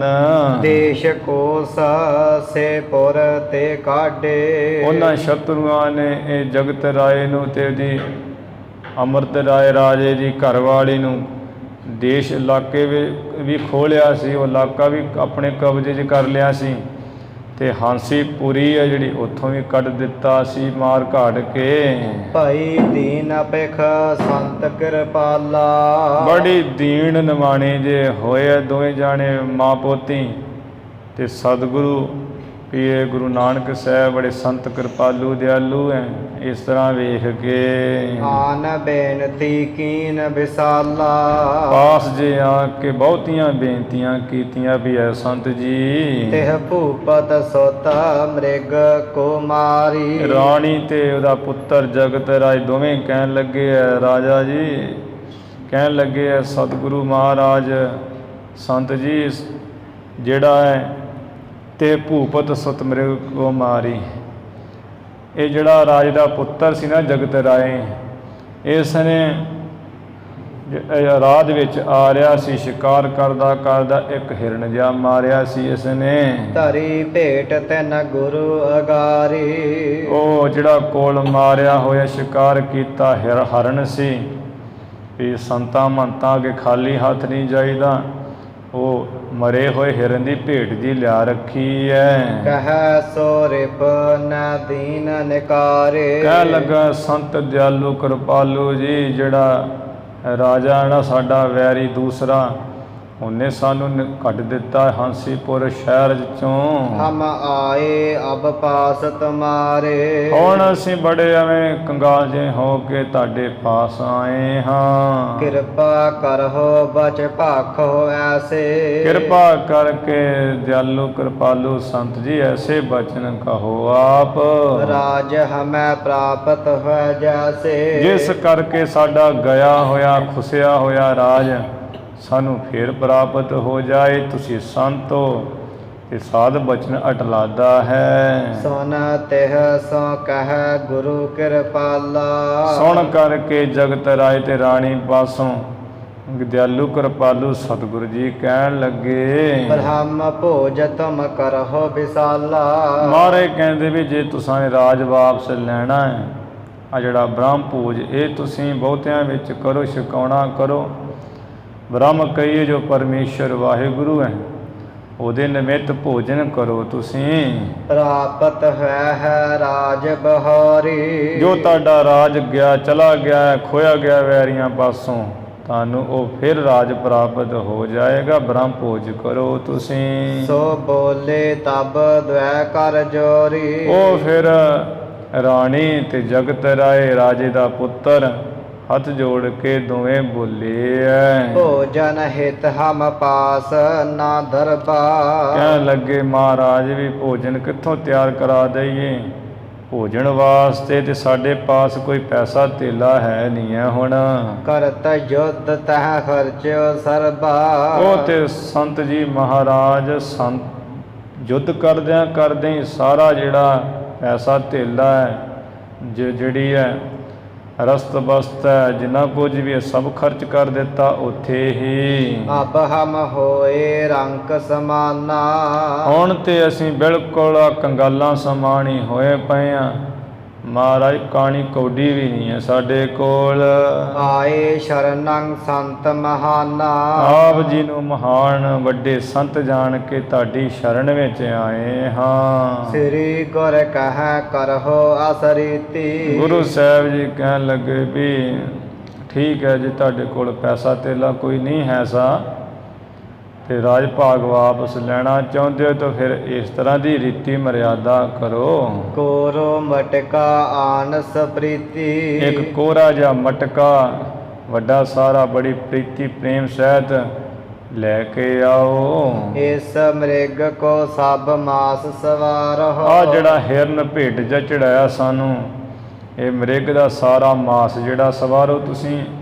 ਭਾਵ ਜੀ ਖਲ ਖੁੱਲ ਜੀ ਲਾ ਕੇ, ਜਿਹੜਾ ਕੋਈ ਨਹੀਂ ਕੁਝ ਖਾਣ ਵਾਲਾ ਹੁੰਦਾ ਉਹਨੂੰ ਕੱਢ ਕੁੱਢ ਕੇ ਪਰੇ ਹੱਡ ਹੁੱਡ ਜੇ ਚੰਗੇ ਚੰਗੇ ਜਿਹੜੇ ਹੈ ਉਹ ਟੁਕੜੇ ਜੇ ਕਰਕੇ ਇਸ ਮਾਸ ਨੂੰ ਸਵਾਰੋ। ਭਲੀ ਪ੍ਰਕਾਰ ਤਾਹੇ ਮਹਿ ਡਾਰਹੁ। ਤੇ ਚੰਗੀ ਤਰ੍ਹਾਂ ਕੋਰੇ ਮਟਕੇ ਵਿੱਚ ਇਸ ਨੂੰ ਸੁੱਟ ਦਿਓ, ਮਾਸ ਨੂੰ ਸਵਾਰ ਕੇ। ਮਾਰਨ ਸਰਬ ਪਾਏ ਇਸ ਮਾਹੀ। ਫਿਰ ਇਸ ਕੋਰੇ ਮਟਕੇ ਵਿੱਚ ਜਿਹੜਾ ਸਾਰੇ ਮਸਾਲੇ ਪਾ ਦਿਓ। ਅਗਨ ਬਾਰ ਰੀਦਹੁ ਅਬ ਤਾਹੀ। ਫਿਰ ਉਸ ਨੂੰ ਇਸ ਹਿਰਨ ਦੇ ਮਾਸ ਨੂੰ ਜਿਹੜਾ ਪਾਇਆ ਹੋਇਆ ਤੇ ਅੱਗ ਜੀ ਬਾਲ ਕੇ ਰਿੰਨੋ। ਇਸ ਪ੍ਰਕਾਰ ਕੀ ਆਇਸ ਸੁਨ ਕੇ। ਇਸ ਤਰ੍ਹਾਂ ਦੀ ਸਤਿਗੁਰੂ ਜੀ ਦੀ ਆਗਿਆ ਸੁਣ ਕੇ ਜਗਤ ਰਾਏ ਕਰਤ ਭਏ ਤਸ ਸਭ ਵਿਦ ਗੁਣ ਕੈ। ਉਸੇ ਤਰ੍ਹਾਂ ਸਾਰੀ ਵਿਧੀ ਢੰਗ ਤਰੀਕਾ ਜਿਹਾ ਵਿਚਾਰ ਕੇ ਤੇ ਇਹ ਮਾਂ ਪੋਤੀ ਕਰਨ ਲੱਗੇ। ਚੁੱਲੇ ਕੋ ਕਰ ਮਟਕਾ ਧਾਰਿਓ। ਸਭ ਤੋਂ ਪਹਿਲਾਂ ਤੇ ਚੁੱਲ੍ਹਾ ਜਿਹਾ ਬਣਾਉਣਾ ਕਰਕੇ ਫਿਰ ਉੱਪਰ ਕੋਰਾ ਮਟਕਾ ਰੱਖ ਦਿੱਤਾ ਹੈ। ਮਾਸ ਮਿਰਗ ਕੋ ਸਰਬ ਸਵਾਰਿਓ। ਹਿਰਨ ਦਾ ਮਾਸ ਚੰਗੀ ਤਰ੍ਹਾਂ ਸਵਾਰਿਆ ਹੈ, ਖਲ ਖੁੱਲ ਜੀ ਲਾ ਦਿੱਤੀ ਹੈ, ਜੋ ਖਾਣ ਦੇ ਯੋਗ ਹੁੰਦਾ, ਜਿਵੇਂ ਖਾਂਦੇ ਮਾਸ ਖਾਣ ਵਾਲੇ ਉਵੇਂ ਉਹ ਟੁਕੜੇ ਜੇ ਕਰ ਦਿੱਤੇ ਹੈ। ਤਾਂ ਮਹਿ ਪਾਏ ਹੁਤਾਸਨ ਬਾਰਾ। ਉਹ ਕੋਰੇ ਮਟਕੇ ਵਿੱਚ ਪਾ ਦਿੱਤਾ ਸਾਰਾ ਮਾਸ ਤੇ ਫਿਰ ਅੱਗ ਬਾਲ ਦਿੱਤੀ ਹੈ। ਬਹੁਤੇ ਵਿਪਰਨ ਜਬਹਿ ਨਿਹਾਰਾ। ਜਦੋਂ ਇਹ ਕੁਝ ਕਰਦਿਆਂ ਪਾਸੇ ਟੋਲੇ ਜੇ ਖੜੇ ਸੀ ਬ੍ਰਾਹਮਣਾਂ ਦੇ, ਉਹਨਾਂ ਜਦੋਂ ਵੇਖਿਆ ਵੀ ਇਹ ਕੀ ਕਰ ਰਹੇ ਐ। ਵਿਦਿਆ ਮਹਿ ਪੰਡਿਤ ਬੜ ਮਾਨੀ। ਜੋ ਪੰਡਿਤ ਵਿਦਵਾਨ ਵਿਦਿਆ ਪੜ੍ਹੇ ਹੋਏ ਸੀ, ਬਹੁਤ ਹੀ ਵਿਦਿਆ ਪੜ੍ਹਨੇ ਕਰਕੇ ਬੜੇ ਮਾਨੀ ਹੰਕਾਰੀ ਹੋਏ ਸਨ। ਪੜ੍ਹਿਆ ਮੂਰਖ ਆਖੀਏ ਵਾਲੀ ਗੱਲ ਹੋਈ ਪਈ ਸੀ। ਨਿਕਸਿਓ ਧੂਮ ਦੇਖ ਰਿਸ ਠਾਨੀ। ਤੇ ਉਹ ਨਾ ਦੇਖ ਕੇ ਵੀ ਧੂੰਆਂ ਜਿਹਾ ਕਿੱਧਰੋਂ ਨਿਕਲ ਆਇਆ ਹੈ, ਪਤੀਲਾ ਕਿਨੇ ਚਾੜ ਦਿੱਤਾ। ਧੂੰਆਂ ਜਿਹਾ ਦੇਖ ਕੇ ਬੜਾ ਗੁੱਸਾ ਕੀਤਾ ਬ੍ਰਾਹਮਣਾ। ਆਜ ਤਰਨ ਕੋ ਗ੍ਰਹਿਣ ਆਕਾਸ਼ਾ। ਸਾਰੇ ਵਿਚਾਰਨ ਲੱਗੇ, ਕਹਿੰਦੇ ਵੇਖੋ ਅੱਜ ਦੇ ਸੂਰਜ ਦੇ ਆਕਾਸ਼ ਵਿੱਚ ਸੂਰਜ ਦੇ ਗ੍ਰਹਿਣ ਦਾ ਦਿਨ ਹੈ ਸੀ। ਇਹ ਅਜਾਨਾ ਰੀਦਨ ਲਗ ਮਾਸਾ। ਅਤੇ ਆ ਜਿਹੜੇ ਅਜਾਣ ਬੇਸਮਝ ਜੇ ਮਾਂ ਪੁੱਤ ਹੈ ਤੇ ਇਹ ਮਾਸ ਰਿੰਨਣ ਲੱਗ ਪਏ ਐ। ਲੈ ਕਰ ਕੁਤ ਕੇ ਸ਼ਸਤਰ ਅਪਾਰਾ। ਉਸੇ ਵੇਲੇ ਲੈ ਕੇ ਕੁੱਤ ਕੇ ਸੋਟੇ ਜੇ ਚੰਗੇ ਬੈਂਤ ਜੇ ਤੇ ਹੋਰ ਸ਼ਸਤਰ ਗੰਡਾਸੇ ਬਰਸੇ ਬਹੁਤੇ ਲੈ ਕੇ ਆਏ ਨਿਕਟ ਕਹਿ ਕਰਹੁ ਪ੍ਰਹਾਰਾ। ਨੇੜੇ ਆ ਕਰਕੇ ਤੇ ਕਹਿਣ ਲੱਗੇ ਬ੍ਰਾਹਮਣ ਰੌਲਾ ਜਿਹਾ ਪਾ ਕੇ ਕਹਿੰਦੇ ਮਾਰ ਦਿਓ ਇਹਨਾਂ ਨੂੰ, ਛੱਡਣਾ ਨਹੀਂ ਕਿਸੇ ਨੂੰ। ਕੋ ਤੇਰੋ ਹੈ ਬਚਨ ਅਧਰਮੀ। ਬਚਨ ਨਹੀਂ ਬਰਨ। ਕੋ ਤੇਰੋ ਹੈ ਬਰਨ ਧਰਮੀ। ਕਹਿੰਦੇ ਉਹ ਧਰਮੀਆਂ ਤੇਰਾ ਕਿਹੜਾ ਵਰਨ ਹੈ, ਤੇਰੀ ਕਿਹੜੀ ਜਾਤੀ ਓਏ। ਕੋ ਕੀਨੋ ਤੈ ਕਰਮ ਕੋ ਕਰਮੀ। ਉਹ ਕਰਮੀਆਂ ਤੂੰ ਆ ਕੀ ਖੋਟਾ ਕਰਮ ਕਰ ਦਿੱਤਾ ਹੈ, ਇਹੋ ਜਿਹੇ ਕੰਮਾਂ ਵਿੱਚ ਪੈ ਗਿਆ ਤੂੰ ਮੁੰਡੇ। ਦਿਵਸ ਆਜ ਕੇ ਤੁਰਕ ਜੇ ਮਾਨਵ। ਅੱਜ ਦੇ ਦਿਨ ਤੇ ਜਿਹੜੇ ਤੁਰਕ ਹੈ, ਤੁਰਕਾਂ ਵਿੱਚ ਹੀ ਜਿਹੜੇ ਮਨੁੱਖ ਹਨ, ਮੁਸਲਮਾਨਾਂ ਵਿੱਚ ਸੋ ਭੀ ਤਰਾਸ ਹਿਰਦੈ ਬਹੁ ਠਾਨਵ। ਸੂਰਜ ਗ੍ਰਹਿਣ ਦੇ ਪੁਰਬ ਵਾਲੇ ਦਿਨ ਜਿਹੜੇ ਮੁਸਲਮਾਨਾਂ ਵਿੱਚ ਮਨੁੱਖ ਹੈ ਉਹ ਵੀ ਹਿਰਦੇ ਵਿੱਚ ਡਰ ਧਾਰਦੇ, ਉਹ ਵੀ ਡਰਦੇ ਹਨ ਵੀ ਇਹੋ ਜਿਹਾ ਕੁਝ ਨਹੀਂ ਖਾਣਾ ਪੀਣਾ। ਕਰੇ ਇਸ਼ਨਾਨ ਦੇਨ ਪੁਨ ਦਾਨਾ। ਬੜਾ ਉਹ ਇਸ਼ਨਾਨ ਤੁਹਾਨੂੰ ਪਤਾ ਨਹੀਂ ਆ ਮੂਰਖੋ, ਅੱਜ ਤੇ ਇਸ਼ਨਾਨ ਕਰਨਾ ਤੇ ਦਾਨ, ਉਹਨਾਂ ਫਿਰ ਦਾਨ ਦੇਣਾ। ਇਨ ਕਾਜਨ ਕੋ ਕਾਲ ਮਹਾਨਾ। ਇਹਨਾਂ ਕੰਮਾਂ ਨੂੰ ਕਰਨ ਦਾ ਅੱਜ ਸਮਾਂ ਹੈ ਬੜਾ ਮਹਾਨ। ਸੂਰਜ ਗ੍ਰਹਿਣ ਦੇ ਪੁਰਬ ਵਾਲੇ ਦਿਨ ਦਾਨ ਪੁੰਨ ਕਰਨਾ ਤੇ ਇਸ਼ਨਾਨ ਕਰਨਾ, ਇਹ ਦੋ ਕੰਮ ਹੈ ਬੜੇ ਮਹਾਨ। ਦੋਹਰਾ ਸੁਨ ਕਰ ਤਿਨ ਤੇ ਸ੍ਰੀ ਗੁਰੂ। ਸੁਣ ਕਰਕੇ ਇਹਨਾਂ ਸਾਰੇ ਬ੍ਰਾਹਮਣਾਂ ਤੋਂ ਗੁਰੂ ਨਾਨਕ ਸਾਹਿਬ ਜੀ ਬਚਨ ਕਹੇ ਅਸਰੀਤ। ਇਸ ਤਰ੍ਹਾਂ ਦੀ ਰੀਤੀ ਨਾਲ ਬਚਨ ਕਹੇ ਦਲੀਲ ਜੇ ਜੋ ਸਹਿਤ ਹੋ ਕੇ। ਸੁਦਾ ਲੱਗੀ ਮੋਕੋ ਬੜੀ। ਮਹਾਰਾਜ ਇਹ ਤੇ ਉਹਨਾਂ ਨੂੰ ਝਿੜਕ ਰਹੇ ਸਨ। ਗੁਰੂ ਸਾਹਿਬ ਜੀ ਇੱਕ ਪਾਸੇ ਬੈਠੇ ਸੀ, ਕਹਿਣ ਲੱਗੇ ਵੀ ਆ ਸੁਣੋ, ਆ ਜੋ ਵੀ ਕੀਤਾ ਕਰਾਇਆ ਨਾ ਹੋ ਰਿਹਾ ਹੈ, ਇਹ ਨਹੀਂ ਕਰ ਰਹੇ ਤੇ ਸਾਨੂੰ ਬੜੀ ਭੁੱਖ ਲੱਗੀ ਹੋਈ ਹੈ। ਹਿਤ ਆਹਾਰ ਕਿਛ ਕੀਤਾ। ਭੋਜਨ ਨੂੰ ਛਕਣ ਵਾਸਤੇ ਕੁਝ ਇਹੋ ਜਿਹਾ ਕੀਤਾ ਕਰਾਇਆ, ਧਰਵਾਇਆ ਸਾਂ। ਚੌਪਈ ਦਿਜ ਤਬ ਬੋਲੇ ਬਚਨ ਕਠੋਰਾ। ਜਿਹੜੇ ਬ੍ਰਾਹਮਣ ਹੈ ਉਸ ਵੇਲੇ ਬੜੇ ਕਠੋਰ ਸਖਤ ਬਚਨ ਬੋਲੇ ਆਕੜ ਕੇ। ਕਿਆ ਰੀਦਿਓ ਤੁਮ ਤਰਾਸ ਨਾ ਥੋਰਾ। ਕਹਿੰਦੇ ਉਹ ਤੈਨੂੰ ਪਤਾ ਨਹੀਂ ਆ ਕੀ ਰਿਨ ਛੱਡਿਆ, ਤੈਨੂੰ ਥੋੜਾ ਬਹੁਤਾ ਕਿਸ ਦਾ ਡਰ ਹੈ ਕਿ ਨਹੀਂ ਹੈ। ਬਿਨਾ ਬਿਲਮ ਸੋ ਦੇਹੋ ਦਿਖਾਈ। ਬਿਨਾ ਕਿਸੇ ਦੇਰੀ ਤੋਂ ਗੱਲਾਂ ਜੀਆਂ ਛੱਡ ਕੇ ਦਿਖਾ ਦਿਓ ਕੀ ਧਰਿਆ ਤੁਸਾਂ। ਨਾ ਤੁਰ ਤੁਝ ਮਾਰਾ ਇਹ ਥਾਈ। ਨਹੀਂ ਤਾਂ ਤੁਹਾਨੂੰ ਇਸੇ ਥਾਈ ਤਿੰਨਾਂ ਨੂੰ ਮਾਰ ਦਿਆਂਗੇ, ਨਾਸ ਕਰ ਦਿਆਂਗੇ। ਤਬ ਜਿਨ ਦੇਖਿਓ ਸੋ ਦ੍ਵਿਜ ਕਹਿਹੀ। ਉਸ ਵੇਲੇ ਜਿਹੜੇ ਜਿਨ੍ਹਾਂ ਨੇ ਆ ਪਤੀਲੇ ਵਿੱਚ ਪਾਉਂਦਿਆਂ ਹੋਇਆ ਮਾਸ ਜਿਹਾ ਦੇਖਿਆ ਸੀ, ਉਹ ਬ੍ਰਾਹਮਣ ਕਹਿਣ ਲੱਗੇ ਇਸ ਮਟਕੇ ਮਹਿ ਆਮਿਖ ਅਹੀ। ਕਹਿੰਦੇ ਵੀ ਹੋਰ ਇਹਦੇ ਵਿੱਚ ਕਿਹੜਾ ਧਰਿਆ ਖੀਰ ਧਰੀ ਹੈ, ਮਟਕੇ ਵਿੱਚ ਇਹਨਾਂ ਨੇ ਤੇ ਮਾਸ ਹੀ ਧਰਿਆ ਹੋਇਆ ਰੱਖਿਆ ਹੈ। ਹਮਾਰੇ ਦੇਖਤ ਇਨ ਹੈ ਸਵਾਰਾ। ਤੁਸੀਂ ਦੇ ਪਰੇ ਮੂੰਹ ਕੀਤੇ ਹੋਈ ਸੀ, ਆ ਸਾਡੇ ਦੇਖਦਿਆਂ ਦੇਖਦੇ ਇਹਨਾਂ ਨੇ ਹਿਰਨ ਦੀ ਖੱਲ ਲਾਈ ਹੈ, ਫਿਰ ਉਹਦੇ ਟੋਟੇ ਜੇ ਕਰਕੇ ਜੋ ਖਾਣ ਯੋਗ ਹੁੰਦਾ ਸਵਾਰ ਕੇ ਪਾਇਆ ਹੈ ਵਿੱਚ। ਆਏ ਬੀਚ ਪਾਵਕ ਕੋ ਬਾਰਾ। ਵਿੱਚ ਪਾ ਕਰਕੇ ਤੇ ਫਿਰ ਅੱਗ ਨੂੰ ਬਾਲਿਆ ਇਹਨਾਂ ਨੇ। ਮਾਰੋ ਇਸੇ ਨਾ ਲਾਵੋ ਬੇਰਾ। ਆਂਦੇ ਇਹਨਾਂ ਨੂੰ ਮਾਰੋ, ਇਹਨਾਂ ਨੂੰ ਇੱਥੇ ਕੋਈ ਦੇਰ ਦੂਰ ਨਾ ਲਾਓ, ਗੱਲਾਂ ਨਾ ਕਰੋ। ਆਸ ਕੋ ਕਾਜ ਕੋ ਕਰੈ ਨਾ ਫੇਰਾ। ਐਸਾ ਇਹਨਾਂ ਨੂੰ ਮਾਰੋ ਜਿਸ ਕਰਕੇ ਖੋਟਾ ਕੰਮ ਫੇਰ ਨਾ ਕੋਈ ਅੱਗੇ ਤੋਂ ਕਰੇ। ਇੱਥੇ ਕੁਰੂਸ਼ੇਤਰ ਵਿੱਚ ਆ ਕੇ ਤੇ ਇੰਨਾ ਪਵਿੱਤਰ ਸਥਾਨ ਹੈ, ਮਾਸ ਰਿੰਨ ਕੇ ਬੈਠੇ ਐ। ਧਰਮ ਰੀਤ ਇਹਨਾਂ ਦੀਨੀ ਬਿਗਾਰੀ। ਉਹ ਵੇਖੋ ਹੱਦ ਹੋ ਗਈ, ਇਹਨਾਂ ਦੇ ਧਰਮ ਦੀ ਰੀਤੀ ਵਿਗਾੜ ਦਿੱਤੀ ਐ। ਅਗ ਨਾ ਹੋਤ ਐਸਨ ਕੋ ਮਾਰੀ। ਫੜ ਲੋ ਆਪਣੇ ਕੁੱਤਕੇ ਮਾਰੋ ਇਹਨਾਂ ਨੂੰ, ਐਸਿਆਂ ਨੂੰ ਮਾਰਿਆ ਕੋਈ ਪਾਪ ਨਹੀਂ ਹੁੰਦਾ, ਕੋਈ ਪਾਪ ਨਹੀਂ ਲੱਗਦਾ। ਦੋਹਰਾ ਗੁਰੂ ਕਹੈ ਬਲ ਕਰਹੁ ਜੇ। ਗੁਰੂ ਮਹਾਰਾਜ ਕਹਿਣ ਲੱਗੇ ਵੀ ਜੇ ਤੁਸੀਂ ਬਹੁਤ ਆਪਣਾ ਬਲ ਜੋਰ ਜਿਹਾ ਕਰਦੇ ਹੋ ਵੀ ਸਾਡੇ 'ਚ ਬੜੀ ਤਾਕਤ ਹੈ, ਹਤਨ ਬਿਖੈ ਹਿਤ ਹੋਏ। ਸਾਨੂੰ ਮਾਰਨ ਵਿੱਚ ਹੀ ਤੁਹਾਡਾ ਹਿੱਤ ਹੋਇਆ ਵੀ ਅਸੀਂ ਮਾਰ ਦੇਣੇ ਐ। ਜਿਉ ਮਨ ਹੈ ਤਿਉ ਕਰੋ ਅਬ।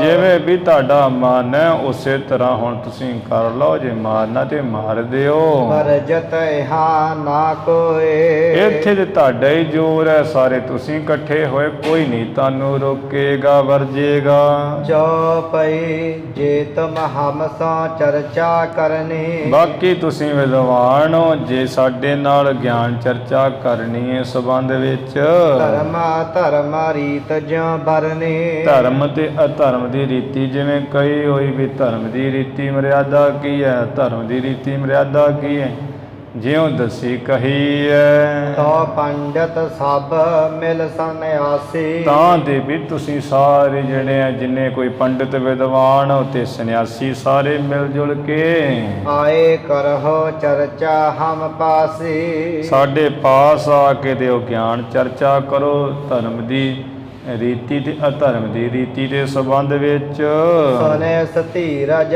ਬਚਨਾ ਜਬ ਹੀ। ਜਦੋਂ ਇਹਨਾਂ ਨੇ ਬੜੀ ਧੀਰਜਤਾ ਦੇ ਸਹਿਤ ਬਚਨ ਸੁਣੇ ਸਤਿਗੁਰੂ ਦੇ ਵੀ ਇਹ ਤੇ ਡਰਦੇ ਹੀ ਨਹੀਂ ਹੈ, ਕਿੰਨੇ ਇਕੱਠੇ ਹੋਏ ਅਸੀਂ। ਮਿਲ ਆਏ ਪੰਡਿਤ ਜੇ ਸਭ ਹੀ। ਸਾਰੇ ਜਿਹੜੇ ਪੰਡਿਤ ਆ ਉਹ ਮਿਲ ਮਿਲ ਕੇ ਆਏ ਆ ਇਕੱਠੇ ਹੋ ਕੇ। ਵਿਦਿਆਵਾਨ ਹੁਤੇ ਸੰਨਿਆਸੀ। ਉਹਨਾਂ ਵਿੱਚ ਜਿਹੜੇ ਸੰਨਿਆਸੀ ਆ ਗੰਜੇ ਜੇ ਜਿਨ੍ਹਾਂ ਨੇ ਬਿਲਕੁਲ ਹੀ ਵਾਲ ਵੂਲ ਜਿਹੇ ਲਾਏ ਹੋਏ ਸੀ, ਸਰੀਰ ਦੇ ਰੋਮ ਦੇ ਕੱਟੇ ਹੋਏ ਸਨ ਕੇਸ, ਜਿਹੜੇ ਸੰਨਿਆਸੀ ਵਿਦਿਆ ਵਾਲੇ ਸਨ, ਬਹੁਤੇ ਪੜ੍ਹੇ ਲਿਖੇ। ਅਬਰ ਲੋਕ ਆਏ ਬਹੁ ਪਾਸੀ। ਹੋਰ ਵੀ ਲੋਕ ਜਿਹੜੇ ਸੂਰਜ ਗ੍ਰਹਿਣ ਤੇ ਇਸ਼ਨਾਨ ਕਰਨ ਆਏ ਸੀ, ਬਹੁਤੇ ਆ ਇਕੱਠੇ ਹੋ ਗਏ। ਇੱਕ ਨਾਨੋ ਸੋ ਪੰਡਿਤ ਭਾਰੀ। ਇਹਨਾਂ ਵਿੱਚ ਇੱਕ ਨਾਨੂ ਨਾਮ ਦਾ ਪੰਡਿਤ ਸੀ, ਬੜਾ ਭਾਰੀ ਵਿਦਵਾਨ। ਕੀਨਾ ਦਿਗ ਵਿਜੈ ਜਗਤ ਮਝਾਰੀ। ਜਿਹਨੇ ਸੰਸਾਰ ਵਿੱਚ ਆਪਣੀ ਵਿਦਿਆ ਦੇ ਬਲ ਨਾਲ ਪੜ੍ਹਾਈ ਦੇ ਸ਼ਾਸਤਰਾਂ ਦੇ ਬ੍ਰਹਮ ਵਿਦਿਆ ਦੇ ਨਾਲ ਸਾਰੀ ਦਿਗ ਵਿਜੇ ਕੀਤੀ ਹੋਈ ਸੀ, ਸਾਰੇ ਸੰਸਾਰ ਨੂੰ ਜਿੱਤਿਆ ਹੋਇਆ ਸੀ। ਪੜਿਓ ਭਵਿੱਖਤ ਜੋ ਪੁਰਾਨਾ। ਜੋ ਵੇਦ ਵਿਆਸ ਜੀ ਦਾ ਲਿਖਿਆ ਹੋਇਆ ਭਵਿੱਖਤ ਪੁਰਾਣ ਉਹ ਇਸਨੇ ਚੰਗੀ ਤਰ੍ਹਾਂ ਪੜ੍ਹਿਆ ਵਿਚਾਰਿਆ ਸੀ। ਜਿਹ ਮਹਿ ਸ੍ਰੀ ਗੁਰ ਸੁਜਾਸ ਮਹਾਨਾ। ਜਿਸ ਭਵਿੱਖਤ ਪੁਰਾਣ ਵਿੱਚ ਸ੍ਰੀ ਗੁਰੂ ਨਾਨਕ ਸਾਹਿਬ ਜੀ ਦਾ ਬੜਾ ਮਹਾਨ ਹੀ ਸ੍ਰੇਸ਼ਟ ਜਸ ਕਿਹਾ ਹੋਇਆ ਹੈ, ਉਹ ਜਦੋਂ ਇਹ ਭਵਿੱਖਤ ਪੁਰਾਣ ਇਹਨੇ ਨਾਨੂ ਪੰਡਿਤ ਨੇ ਪੜ੍ਹਿਆ ਹੋਇਆ ਸੀ, ਇਹ ਵਿਆਸ ਜੀ ਨੇ ਭਵਿੱਖਤ ਪੁਰਾਣ ਲਿਖਿਆ ਹੋਇਆ ਹੈ। ਅੱਜ ਜਦੋਂ ਉਹ ਸ਼ਲੋਕ ਆਉਂਦੇ ਆ, ਸਵਾਮੀ ਕਾਰਤਿਕ ਉਹਨੇ ਪ੍ਰੇਸ਼ਣ ਕੀਤਾ ਸੀ ਸਵਾਮੀ ਕਾਰਤਿਕ ਨੇ, ਅਤੇ ਜੋ ਬ੍ਰਹਮਾ ਜੀ ਸਨ ਉਹਨਾਂ ਉੱਤਰ ਦਿੱਤਾ ਸੀ। ਅਤੇ ਉਹ ਜਿਹੜਾ ਸ਼ਲੋਕ ਹੈ ਉਹ ਇਵੇਂ ਸ਼ੁਰੂ ਹੁੰਦਾ ਹੈ। ਭਵਿੱਖਤ ਪੁਰਾਣ ਦੇ ਵਿੱਚ ਅਧਿਆਇ ਹੈ 33ਵਾਂ। 33ਵੀਂ ਅਧਿਆਇ ਦੇ ਵਿੱਚ ਇਹ 33 ਤੇ 34ਵਾਂ ਸ਼ਲੋਕ ਹੈ, ਜਿੱਥੇ ਆਉਂਦਾ ਹੈ ਏਵੰ ਵੈ ਧਰਮ ਪ੍ਰਾਚੁਰਯੰ ਭਵਿષ્ਯਤ ਯਦਾ ਕਲੋ ਤਦਾ ਵੈ ਲੋਕ ਰਖਿਆਰਥਮ ਮਲੇਸ਼ਾਨਾਮ ਨਾਸ ਪਸ਼ਚਿਮੇਤ ਸ਼ੁਭੇ ਦੇਸ਼ੇ ਵੇਦੀ ਵੰਸ਼ੇ ਚ ਨਾਨਕੋ।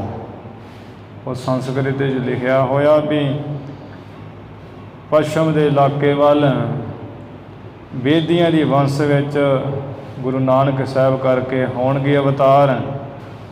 ਲੋਕਾਂ ਜਿੱਥੇ ਅਧਰਮ ਮਲੇਛਾਂ ਦਾ ਫੈਲ ਜਾਏਗਾ, ਅਧਰਮ ਹੀ ਚਾਰੇ ਪਾਸੇ ਹੋ ਜਾਏਗਾ, ਉਹਨਾਂ ਅਧਰਮੀਆਂ ਦਾ ਨਾਸ ਕਰਨ ਵਾਸਤੇ ਕਲਯੁਗ ਦੇ ਸਮੇਂ ਗੁਰੂ ਨਾਨਕ ਸਾਹਿਬ ਵੇਦੀਆਂ ਦੀ ਵੰਸ਼ ਵਿੱਚ ਸੰਤਾਂ ਭਗਤਾਂ ਦੀ ਰੱਖਿਆ ਕਰਨ ਵਾਸਤੇ ਹੋਣਗੇ ਅਤੇ ਮਲੇਛਾਂ ਦਾ ਨਾਸ ਕਰਨਗੇ। ਇਹ 33ਵਾਂ ਅਤੇ 34ਵਾਂ ਸ਼ਲੋਕ ਭਵਿੱਖਤ ਪੁਰਾਣ ਵਿੱਚ ਲਿਖਿਆ ਹੋਇਆ ਅਧਿਆਇ 28ਵੇਂ ਵਿੱਚ। ਇਹ ਜਿਹੜਾ ਹੁਣ ਨਾਨੂ ਪੰਡਿਤ ਸੀ, ਇਹਨੇ ਇਹ ਭਵਿੱਖਤ ਪੁਰਾਣ ਚੰਗੀ ਤਰ੍ਹਾਂ ਪੜ੍ਹਿਆ ਘੋਖਿਆ ਸੀ।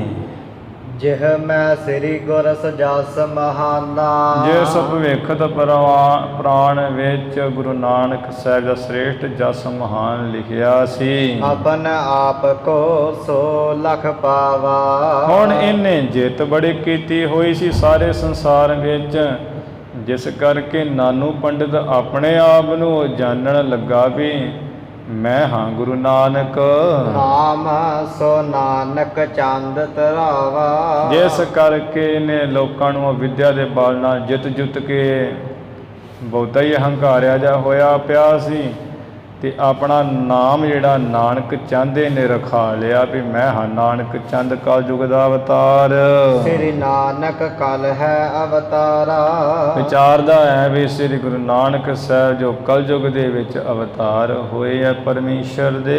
ਬਹੁਤ ਨਰ ਨਕੋ ਕਰ ਹੈ ਉਧਾਰਾ। ਬਹੁਤ ਲੋਕਾਂ ਦਾ ਉਹ ਉਧਾਰ ਕਰਨਗੇ। ਸਿਮਰਨ ਨਾਮ ਭਗਤ ਬਿਸਤਾਰ ਹੈ। ਨਾਮ ਵਾਹਿਗੁਰੂ ਦਾ ਸੱਚਾ ਨਾਮ ਦਾ ਸਿਮਰਨ ਕਰਵਾਉਣਗੇ, ਪ੍ਰੇਮਾ ਭਗਤੀ ਦਾ ਫੈਲਾਓ ਕਰਨਗੇ।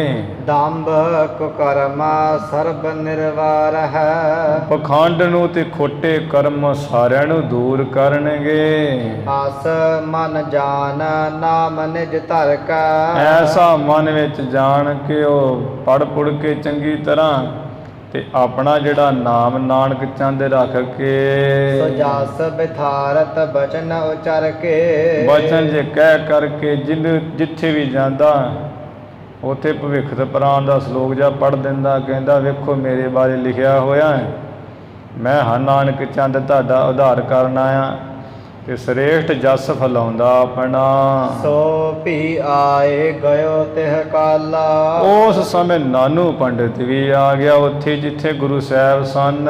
ਭਈ ਭੀਰ ਇਸ ਥਾਨ ਵਿਸਾਲਾ। ਇਸ ਸਥਾਨ ਦੇ ਉੱਪਰ ਤੇ ਬਹੁਤੀ ਭੀੜ ਹੋ ਗਈ। ਸ੍ਰੀ ਨਾਨਕ ਤਬ ਬੈਨ ਉਚਾਰੇ। ਸ੍ਰੀ ਗੁਰੂ ਨਾਨਕ ਦੇਵ ਸੱਚੇ ਪਾਤਸ਼ਾਹ ਜੀ ਨੇ ਬਚਨ ਉਚਾਰੇ। ਕੋ ਆਮਿਕ ਹੈ ਮਤੇ ਤੁਮਾਰੇ। ਐ ਵੀ ਸੰਨਿਆਸੀਓ ਬ੍ਰਾਹਮਣੋ, ਦੱਸੋ ਤੁਹਾਡੇ ਮਤੇ ਖਿਆਲ ਮੁਤਾਬਕ ਵੀ ਕਿਹੜਾ ਮਾਸ ਚੰਗਾ ਹੈ? ਬ੍ਰਾਹਮਣ ਕੋ ਇਹ ਧਰਮ ਅਲਾਵੈ। ਤੁਹਾਡੇ ਮਤੇ ਮੁਤਾਬਕ ਖਿਆਲ ਮਤ ਮੁਤਾਬਕ ਤੁਸੀਂ ਕਿਹਨੂੰ ਮਾਸ ਕਹਿੰਦੇ, ਕਿਹੜਾ ਮਾਸ ਹੈ? ਤੇ ਮਹਾਰਾਜ ਕਹਿਣ ਲੱਗੇ ਵੀ ਆ ਲਿਖਿਆ ਹੋਇਆ ਹੈ, ਕਿਉਂਕਿ ਸ਼ਾਸਤਰਾਂ ਵਿੱਚ ਵੇਦਾਂ ਦੀ ਵਿਧੀ ਵਿਧਾਨ ਵਿੱਚ ਕਿ ਬ੍ਰਾਹਮਣ ਦਾ ਤੇ ਇਹ ਧਰਮ ਕਿਹਾ ਜਾਂਦਾ ਹੈ। ਵੇਦ ਪੜੈ ਅਰ ਜਗ ਕਰਾਵੈ। ਤੇ ਵੇਦ ਪੜ੍ਹੇ ਤੇ ਵੇਦ ਨੂੰ ਅੱਗੇ ਪੜ੍ਹਾਵੇ, ਜਗ ਕਰੇ ਤੇ ਜਗ ਨੂੰ ਕਰਾਵੇ, ਦਾਨ ਦੇਵੇ ਤੇ ਦਾਨ ਲੈਵੇ। ਜਿਹੜੇ ਖਟ ਕਰਮ ਕਰਦਾ ਏ 6 ਕਰਮ ਉਹਨੂੰ ਬ੍ਰਾਹਮਣ ਕਿਹਾ ਜਾਂਦਾ ਹੈ। ਛਤਰੀ ਧਰਮ ਜੁਧ ਹਿਤ ਧਰਨਾ। ਤੇ ਜਿਹੜਾ ਇਹ 6 ਕਰਮ ਕਰਦਾ ਉਹ ਤੇ ਹੈ ਬ੍ਰਾਹਮਣ ਸ਼ਾਸਤਰਾਂ ਮੁਤਾਬਕ। ਤੇ ਗੁਰੂ ਸਾਹਿਬ ਜੀ ਕਹਿੰਦੇ ਸੋ ਬ੍ਰਾਹਮਣ ਜੋ ਬਿੰਦੈ ਬ੍ਰਹਮ, ਜਿਹੜੇ ਬ੍ਰਹਮ ਪਰਮੇਸ਼ਰ ਨੂੰ ਜਾਣ ਲੈਂਦੇ ਉਹੀ ਉਹ ਬ੍ਰਾਹਮਣ ਹੈ। ਜਨਮ ਜਾਏ ਤੇ ਸੂਦਰਾ ਦਜੋਤਮਾ ਸੰਸਕਾਰੇ ਦਜੋਤਮਾ ਆਉਂਦਾ ਹੈ ਨਾ, ਜਿਵੇਂ ਸ਼ਰੂਤੀ ਆਉਂਦੀ ਵੇਦਾਂ ਵਿੱਚ ਵੀ ਜਨਮ ਤੋਂ ਸਾਰੇ ਸ਼ੂਦਰ ਹੀ ਹੈ ਤੇ ਸੰਸਕਾਰ ਹੋਣ ਤੇ ਦਜੋਤਮ ਬਣ ਜਾਂਦਾ ਹੈ। ਇਸੇ ਤਰ੍ਹਾਂ ਬ੍ਰਹਮ ਜਨੰਤੀ ਇਤੀ ਬ੍ਰਾਹਮਣ, ਜਿਹਨੇ ਬ੍ਰਾਹਮਣ ਨੂੰ ਜਾਣ ਲਿਆ ਉਹੀ ਉਹ ਬ੍ਰਾਹਮਣ ਹੈ, ਦੂਸਰਾ ਬ੍ਰਾਹਮਣ ਨਹੀਂ ਹੈ ਕੋਈ। ਉਹ ਵੇਦਾਂ ਵਿੱਚ ਵੀ ਲਿਖਿਆ ਤੇ ਖੱਟ ਕਰਮ ਕਰਨ ਵਾਲਾ ਵੀ ਬ੍ਰਾਹਮਣ ਕਿਹਾ ਹੈ। ਹੋਰ ਕੋਈ ਚੁਟੀਆ ਰੱਖਣ ਵਾਲਾ ਜਾਂ ਧੋਤੀ ਜੀ ਬੰਨ੍ਹ ਲੈਣ ਵਾਲਾ ਤਿੰਨਾਂ ਕੋ ਬਣਾ ਵਾਲੀ ਉਹ ਬ੍ਰਾਹਮਣ ਨਹੀਂ ਹੈ। ਬ੍ਰਾਹਮਣ ਕੋ ਇਹ ਧਰਮ ਅਲਾਵੈ, ਵੀ ਬ੍ਰਾਹਮਣ ਦਾ ਇਹ ਧਰਮ ਕਿਹਾ ਜਾਂਦਾ ਵੇਦ ਪੜ੍ਹਨਾ ਵੇਦ ਪੜ੍ਹਾਉਣਾ। ਸਿੱਧਾ ਜਾ ਕਹਿਣਾ ਵੀ ਵਿਦਿਆ ਪੜ੍ਹਨੀ ਤੇ ਵਿਦਿਆ ਪੜ੍ਹਾਉਣੀ, ਦਾਨ ਕਰਨਾ ਦਾਨ ਲੈਣਾ, ਜਗ ਕਰਨਾ ਤੇ ਜਗ ਕਰਾਉਣਾ, ਉਹਨੂੰ ਬ੍ਰਾਹਮਣ ਕਿਹਾ ਜਾਂਦਾ ਹੈ। ਛਤਰੀ ਧਰਮ ਜੁਧ ਹਿਤ ਧਰਨਾ। ਛਤਰੀ ਦਾ ਧਰਮ ਹੈ ਵੀ ਜਦੋਂ ਹੀ ਦੁਸ਼ਟ ਚੜ੍ਹ ਕੇ ਆਉਣ ਤੇ ਉਹ ਯੁੱਧ ਦੇ ਵਿੱਚ ਪ੍ਰੇਮ ਧਾਰੇ, ਐਵੇਂ ਬੱਦੋ ਰੁੱਤਾ ਜਾ ਨਾ ਹੋ ਕੇ ਪਿੱਛੇ ਲੁਕਦਾ ਰਹੇ। ਯੁੱਧ ਵਿੱਚ ਉਹ ਪ੍ਰੇਮ ਧਾਰੇ। ਜਬ ਆਵ ਕੀਆ ਉਹਦੇ ਨਿਦਾਨ ਬਣੇ ਅਤ ਹੀ ਰਣ ਮੈਂ ਤਬ ਜੂਝ ਮਰੋ। ਐਵੇਂ ਜੂਝ ਕੇ ਮਰ ਜਾਏ। ਛਤਰੀ ਕੋ ਪੂਤ ਹੋ ਬਾਮਨ ਕੋ ਨਹਿ ਕਹਿ ਤਬ ਆਵਤ ਹੈ ਜੋ ਕਰੋ। ਇਸ ਤਰ੍ਹਾਂ ਛਤਰੀ ਦੇ ਜਿਹੜੇ ਪੁੱਤਰ ਉਹ ਯੁੱਧ ਵਿੱਚ ਜਿਹੜਾ ਪ੍ਰੇਮ ਧਾਰੇ, ਛਤਰੀ ਦਾ ਧਰਮ ਹੈ ਕਿ ਉਹ ਤਿੰਨਾਂ ਹੀ ਵਰਨਾਂ ਦੀ ਰੱਖਿਆ ਕਰੇ, ਬ੍ਰਾਹਮਣ ਦੀ, ਵੈਸ ਦੀ, ਸੂਦਰ ਦੀ, ਅਤੇ ਇਹ ਤਿੰਨਾਂ ਦਾ ਹੀ ਉਹ ਰੱਖਿਆ ਕਰਨਾ ਛਤਰੀ ਦਾ ਧਰਮ ਹੈ। ਸ਼ਸਤਰ ਧਾਰ ਕੇ ਗੁਰੂ ਸਾਹਿਬ ਜੀ ਕਹਿੰਦੇ ਛਤਰੀ ਦਾ ਧਰਮ ਹੈ ਵੀ ਯੁੱਧ ਵਿੱਚ ਪ੍ਰੇਮ ਧਾਰੇ, ਅੱਗੇ ਹੋ ਕੇ ਲੜੇ ਦੁਸ਼ਟ ਨਾਲ। ਆਮਿਕ ਸੰਗ ਯੱਗ ਕੋ ਕਰਨਾ, ਫਿਰ ਮਾਸ ਨਾਲ ਵੀ ਜਿਹੜੇ ਘੋੜੇ ਆਦਿ, ਗੈਂਡੇ ਆਦਿ ਮਾਰ ਮੂਰ ਕੇ ਇਹ ਮਾਸ ਨਾਲ ਜਗ ਦਾ ਕਰਨਾ। ਫਿਰ ਜਗ ਨੂੰ ਕਰੇ ਉਹ ਇੱਕ ਤੇ ਉਹ ਸ਼ਸਤਰ ਧਾਰ ਕੇ ਤਿੰਨਾਂ ਵਰਨਾਂ ਦੀ ਰੱਖਿਆ ਕਰੇ। ਫਿਰ ਉਸ ਤੋਂ ਬਾਅਦ ਮਾਸ ਨਾਲ ਘੋੜੇ ਆਦਿਕ ਦੀ ਬਲੀ ਦੇ ਕੇ, ਗੈਂਡੇ ਆਦਿਕ ਦੀ, ਤੇ ਫਿਰ ਜਗ ਨੂੰ ਕਰੇ ਉਹ ਛਤਰੀ ਹੈ। ਹਮ ਨਿਜ ਧਰਮ ਵਿਖੇ ਹੈ ਠਾਂਡੇ, ਇਸ ਕਰਕੇ ਵੀ ਅਸੀਂ ਤੇ ਆਪਣੇ ਧਰਮ ਵਿੱਚ ਹੀ ਖੜੇ ਹਾਂ, ਸਾਵਧਾਨ ਜੋ ਕਰਨਾ ਚਾਹੀਦਾ ਛਤਰੀ ਨੂੰ ਕਰ ਰਹੇ ਹਾਂ। ਤੁਮ ਨੈ ਪੇਖਤ ਕਿਉਂ ਰਿਸ ਬਾਡੇ, ਤੁਹਾਨੂੰ ਇਹ ਵੇਖ ਕੇ ਕਿਉਂ ਗੁੱਸਾ ਜਾ ਵੱਧ ਰਿਹਾ ਬ੍ਰਾਹਮਣੋ ਸੰਨਿਆਸੀਓ, ਸਾਡਾ ਜੋ ਛਤਰੀਆਂ ਦਾ ਧਰਮ ਵੀ ਉਹ ਐਵੇਂ ਮਾਸ ਮੂਸ ਧਰ ਕੇ ਜਗ ਕਰੇ ਤੇ ਅਸੀਂ ਤੇ ਕਰ ਰਹੇ ਹਾਂ। ਸੁਣ ਕਰ ਬੋਲੇ ਪੰਡਿਤ ਸਭ ਹੀ, ਸੁਣ ਕਰਕੇ ਜਿਹੜੇ ਪੰਡਿਤ ਹੈ ਸਾਰੇ ਬੋਲੇ ਇਕੱਠੇ ਇੱਕੇ ਆਵਾਜ਼ ਵਿੱਚ, ਖਤਰੀ ਨਿਕਟ ਸ਼ਸਤਰ ਹੋਇ ਸਦ ਹੀ। ਕਹਿੰਦੇ ਵੀ ਉਹ ਨਾਨਕ ਤਪਾ ਜੀ ਦੱਸੋ, ਜਿਹੜੇ ਛਤਰੀ ਖੱਤਰੀ ਹੁੰਦੇ ਆ ਉਹਨਾਂ ਕੋਲ ਤੇ ਹਮੇਸ਼ਾ ਹੀ ਸ਼ਸਤਰ ਹੁੰਦੇ ਆ, ਗੰਡਾਸੇ, ਕੁਹਾੜੇ, ਤਲਵਾਰਾਂ, ਹਮੇਸ਼ਾ ਹੀ ਹਥਿਆਰ ਰੱਖਦੇ ਕੋਲ।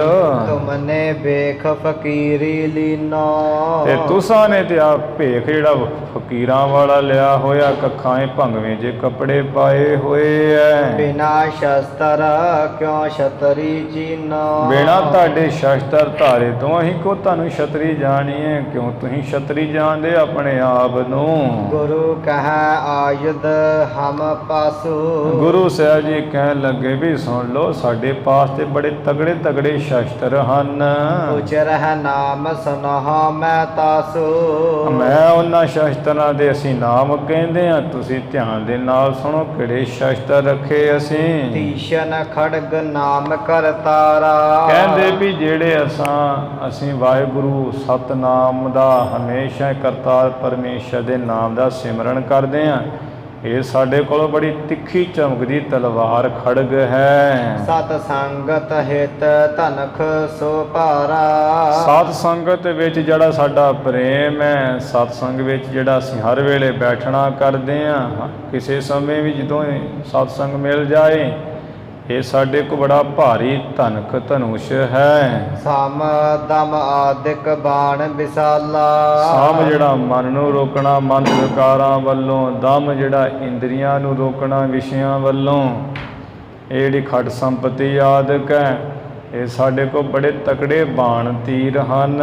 ਮ੍ਰਿਗ ਰੂਪੀ ਮਨ ਹੱਥ ਤਤਕਾਲਾ, ਬ੍ਰਾਹਮਣੋ ਮਨ ਰੂਪੀ ਜਿਹੜਾ ਹਿਰਨ ਨੂੰ ਅਸਾਂ ਨੇ ਬੜੀ ਛੇਤੀ ਮਾਰਿਆ, ਖਤਮ ਕੀਤਾ ਹੈ। ਬ੍ਰਹਮ ਅਗਨ ਮਹਿ ਹੋਮ ਸੋ ਕਰਹੀ, ਬ੍ਰਹਮ ਜੋ ਵਾਹਿਗੁਰੂ ਹੈ, ਬ੍ਰਹਮ ਰੂਪੀ ਅਗਨੀ ਦੇ ਵਿੱਚ ਅਸੀਂ ਮਨ ਰੂਪੀ ਹਿਰਨ ਨੂੰ ਪਾ ਕਰਕੇ ਹਵਨ ਕਰਦੇ ਹਾਂ ਹਮੇਸ਼ਾ।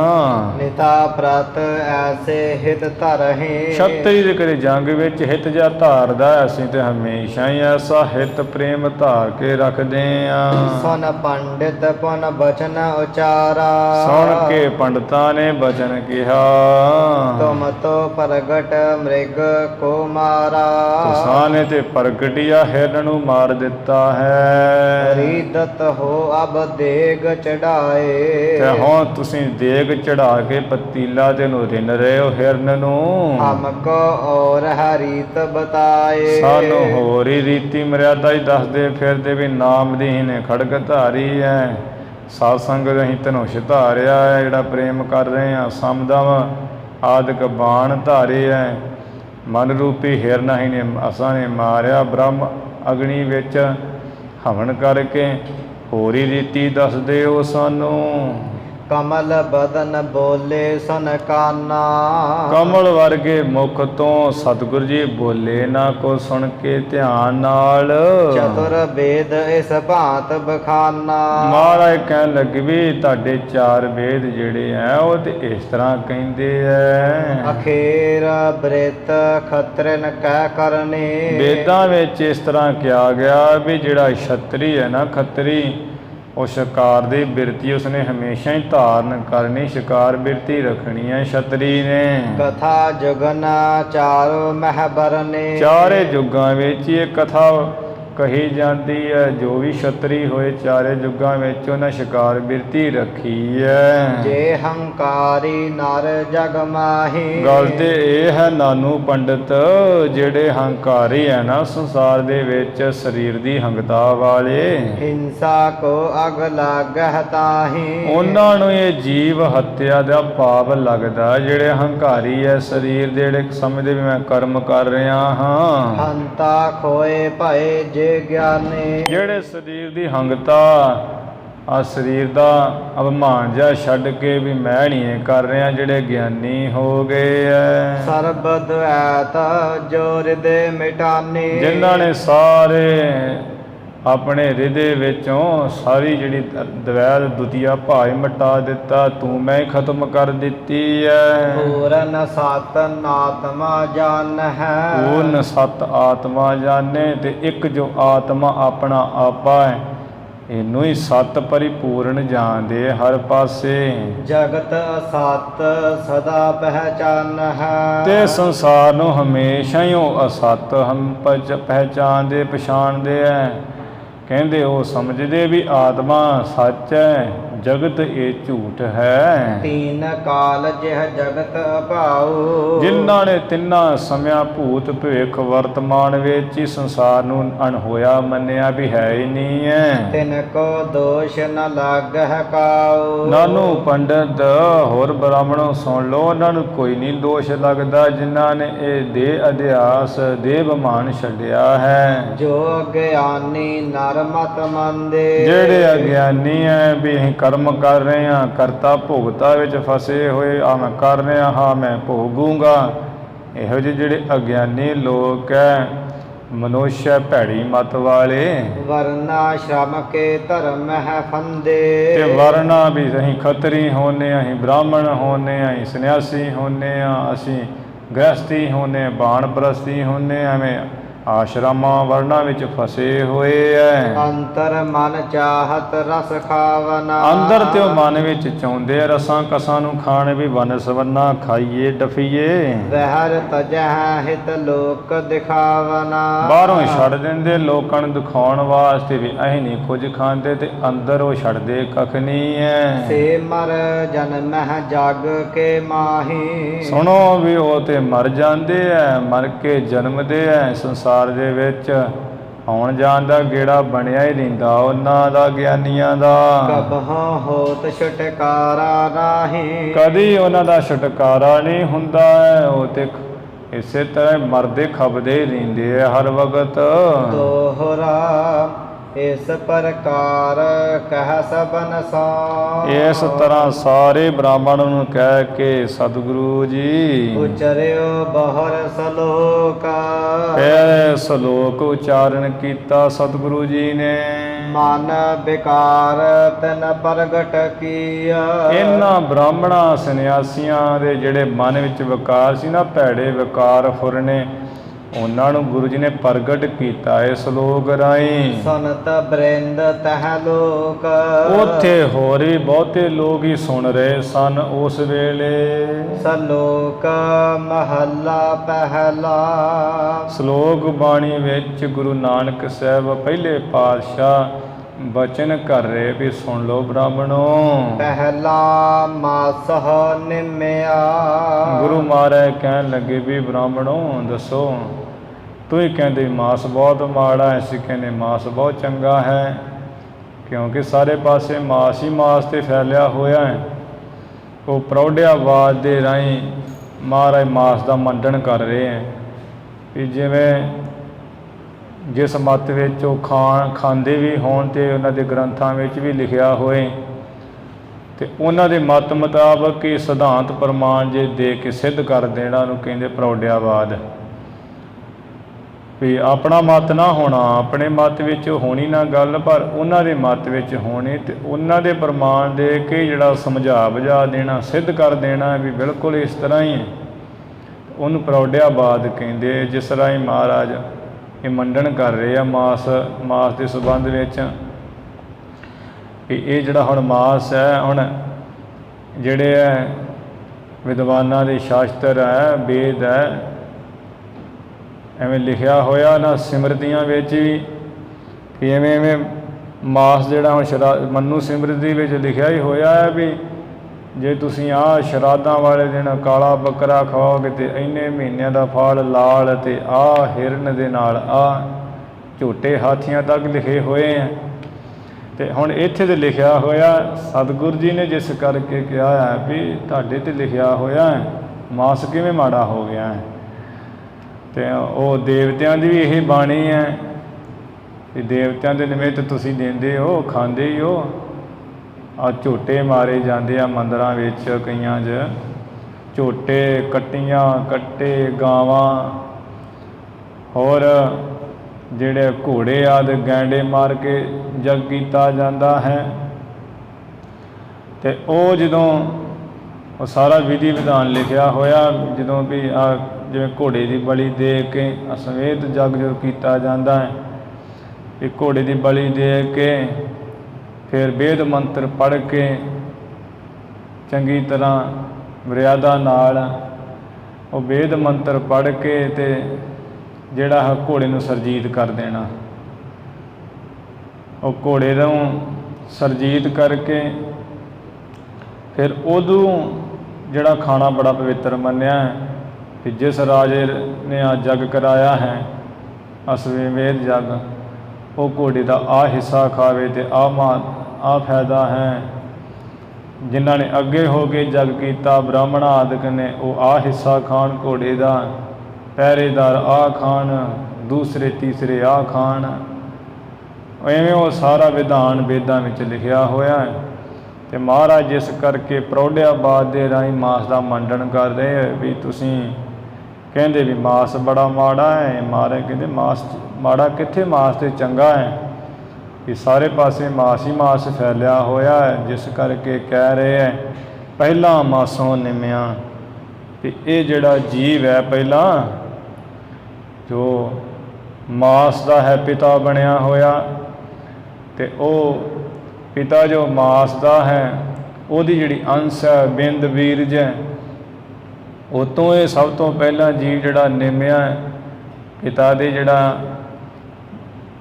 ਇੰਦਰੀ ਵਿੱਚ ਬੀਰਜ ਹੈ, ਤੇ ਉਹ ਬੀਰਜ ਜਿਹੜਾ ਹੈ ਉਹ ਕਿੱਥੇ ਨਿਮਿਆ ਹੈ ਸਥਿਤ ਹੋਇਆ, ਉਹ ਵੀ ਮਾਸ ਵਿੱਚ ਹੀ ਤੇ ਸਥਿਤ ਹੋਇਆ ਹੈ। ਤੇ ਜਿਸ ਕਰਕੇ ਗੁਰੂ ਸਾਹਿਬ ਜੀ ਕਹਿ ਰਹੇ ਹਨ ਪਹਿਲਾ ਮਾਸੋਂ ਨਿਮਿਆ।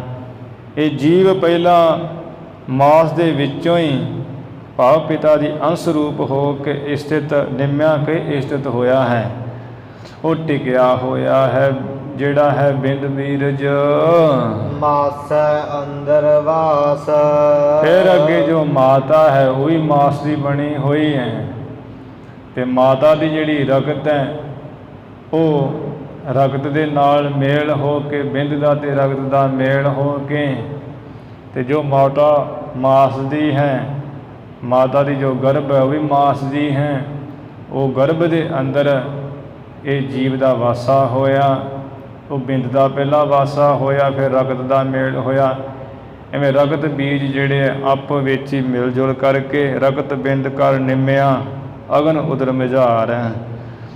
ਤੇ ਇਸ ਤਰ੍ਹਾਂ ਫਿਰ ਜੀਵ ਜਿਹੜਾ ਮਾਤਾ ਦੀ ਗਰਭ ਰੂਪੀ ਜਿਹੜਾ ਮਾਸ ਹੈ, ਉਹ ਗਰਭ ਦੀ ਰਗਤ ਤੇ ਬਿੰਦ ਦੀ ਇਕੱਤਰਤਾ ਜਿਹੜੀ ਹੋ ਜਾਂਦੀ ਵਾਸਾ ਪਾਉਣਾ ਕਰਦਾ ਹੈ। ਜਿਉ ਪਾਏ ਮਾਸ ਮੋਹਿ ਮਿਲਿਆ।